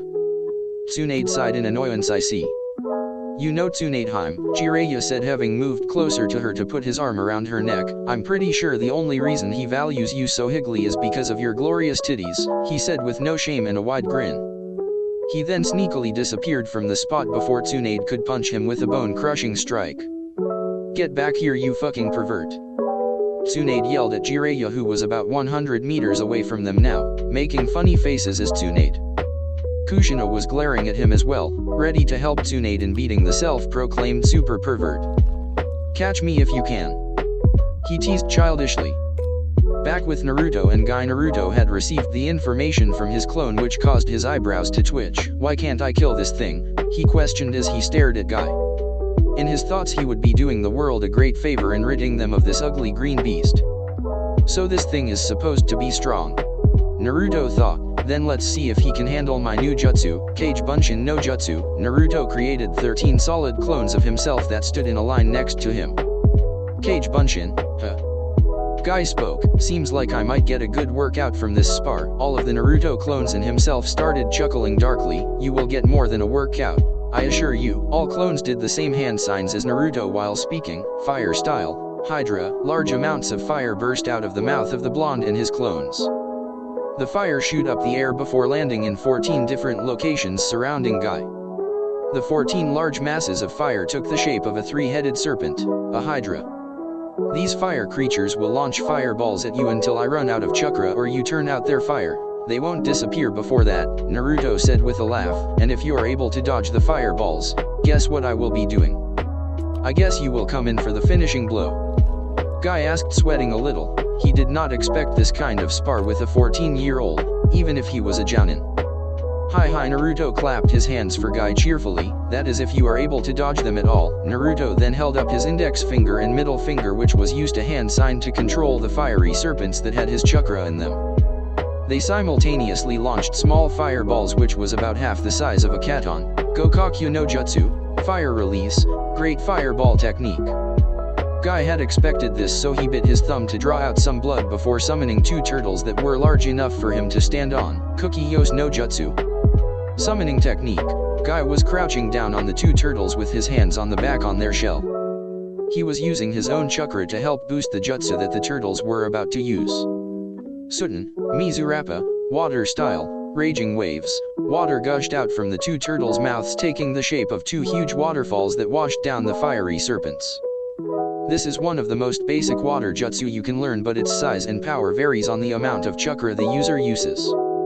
These waterfalls were huge, meaning that both Guy and the turtles had to use a very large amount of chakra. As the smoke cleared, Guy had sent the turtles back to their home, now facing Naruto, who was grinning back at him, the same way as before. Naruto's clones used the transformation technique earlier while Guy was covering the whole training ground in smoke. The clones had transformed into kunous that Naruto had picked up, ready to use later. Spectacular! Naruto clapped his hands cheerfully again. Thanks, my youthful friend. Guy gave him a thumbs up. But trust me, that was not my first time dealing with a dangerous fire technique. Yeah, no doubts about that. That technique is more suited against an army than a single person anyway, Naruto said before grabbing a tri-pronged kunao. Obviously not one of the transformed clones. I would like to see if you can match my speed. Guy's eyes, along with the adults watching the fight, was almost shocked to see that kunao. The only exception was Kushina, since she was the one who had started his training with them in the first place. She was not surprised at all if Naruto had learned the technique over the past year. She had learned it as well after all. Naruto threw the kunao at Guy, who easily dodged it, but the point was not to hit Guy with it, as he held his fingers up for a hand sign again. Ninpo, Kunao Cage Bunshin no Jutsu, Kunao Shadow Clone Technique. 20 clones of the kunao shoot out to different spots around Guy, surrounding him in a similar way as the Hydras had done earlier. Hiraishin no Jutsu, Flying Thunder God Technique. Naruto spoke slowly before disappearing in a flash of yellow. He appeared on a kunao that was right next to Guy. In Naruto's hand was one of the clones that had transformed into a regular kunao earlier. He aimed it towards Guy's upper torso. Guy blocked it with a kunao of his own. Guy was a little surprised. He did not expect a close combat kunao fight after what Naruto had shown him earlier. Naruto then suddenly dropped his kunao to the ground and grabbed Guy with both of his arms, preventing him from moving. With the spectators, wow. I can't believe Naruto-sensei knows the Hiraishin. Sakura shouted cheerfully, Naruto-sensei is so cool. Shan-Naro, Inner Sakura added. You should all watch this fight carefully. You have a lot you can learn from Naruto. Remember, he is your age. Kakashi spoke, and you are all utter disappointments, he thought. As you said, Kakashi, he is their age. How is this possible? Asuma questioned, staring at Naruto with disbelief written all over his face. Is this why you speak so highly of him? He stared off at the distance to his right. Tio-yu-san. And Naruto Keikun is real YYSS strong, Hinata stuttered as she fidgeted with her fingers. Midori nodded in agreement with her fellow Shikunoichi. I would like to have an answer to Asuma's question, Sasuke said suddenly. He is our age, yet it seems he has been given personal training. What is this favoritism? Is it because he is the son of the Yondaime? Sasuke was jealous. He is an Uchiha, and the last loyal male Uchiha should have been given more special treatment than he already had, in his opinion. Shut up, Sasuke, Ino growled at him. You're just jealous because you're not the strongest one in our age group anymore. Special treatment. Kakashi repeated. Yes, Naruto was given very special treatment from Konoha, HN. Sasuke responded he had been right. Let me tell you all about it. Kakashi began when Asuma interrupted him. Kakashi, he said in a stern tone. Asuma thought it was up to Naruto to tell what happened to him if he wanted to reveal it at all. No, they need to hear this, especially Sasuke. Kakashi spoke before telling them about Naruto's childhood in Konoha, how he was hated by almost every villager, with them ignoring him as if he did not exist. If they said anything to him, it was curse words or promises of a beating. Kakashi left out the reason why he was hated, which was of course the Kyuubi. He then told them about Naruto not having any parents growing up and no one to train him. Last he told them about Naruto getting kidnapped at the age of 10 by 2 Konoha chuunins. The next time anyone from Konoha saw him was when he met with Team 7, on the Wave mission. After hearing the story, the Genin's respect for Naruto grew even more. Even Sasuke was shocked and apologized for his earlier remark. Teiwa was close to tears after hearing it. She could relate to Naruto in so many ways. Surprisingly, Kurane walked up to her and hugged her in a way to comfort Teiwa. Shikamaru, who had seen how both Teiwa and Kurane reacted, mumbled troublesome, which had Shikaku nodding in agreement. Shikaku knew that Shikamaru had figured out why Naruto and somewhat Teiwa was hated. Back with Naruto and Guy sweat dropped. Are you gonna hug me all day? He was not that kind of youthful. It did look like Naruto was hugging him, but it served a purpose as the kunao poofed into a clone as it released the transformation. In the clone's hand was a fully formed Raiznan, which the clone aimed towards Guy's most precious body part. Yees. Naruto hissed in his thoughts, if I can't kill him, at least I can prevent him from repopulating the world with any more mini-beasts such as that Guy Lee. Raiznan. The clone yelled as she attempted to slam the spiraling sphere into Guy's balls. Guy, however, recognized the danger he was in when a massive amount of chakra started covering him and his skin color changed to almost red. Open the fourth gate of pain, Guy shouted as he rocketed away from Naruto and his clones, saving his precious Kintama. You. He yelled, faced Naruto with a menacing glare. You fight dirty. He pointed at Naruto, who did not want to be shown off by an ugly green beast. Let's go, Kurama. Naruto yelled to the fox, who grinned. Of course, you deserve my chakra today. You have been such a good boy. Shut up, you damn pervert. Naruto began glowing a bright yellow, almost like a mini sun. His chakra flared around the area and everyone could feel how powerful he was in this form. He had entered the Kyuubi chakra form. I think it's about time we end this, Naruto spoke, his voice was deeper. Yes, let's finish this in one youthful move. Guy screamed.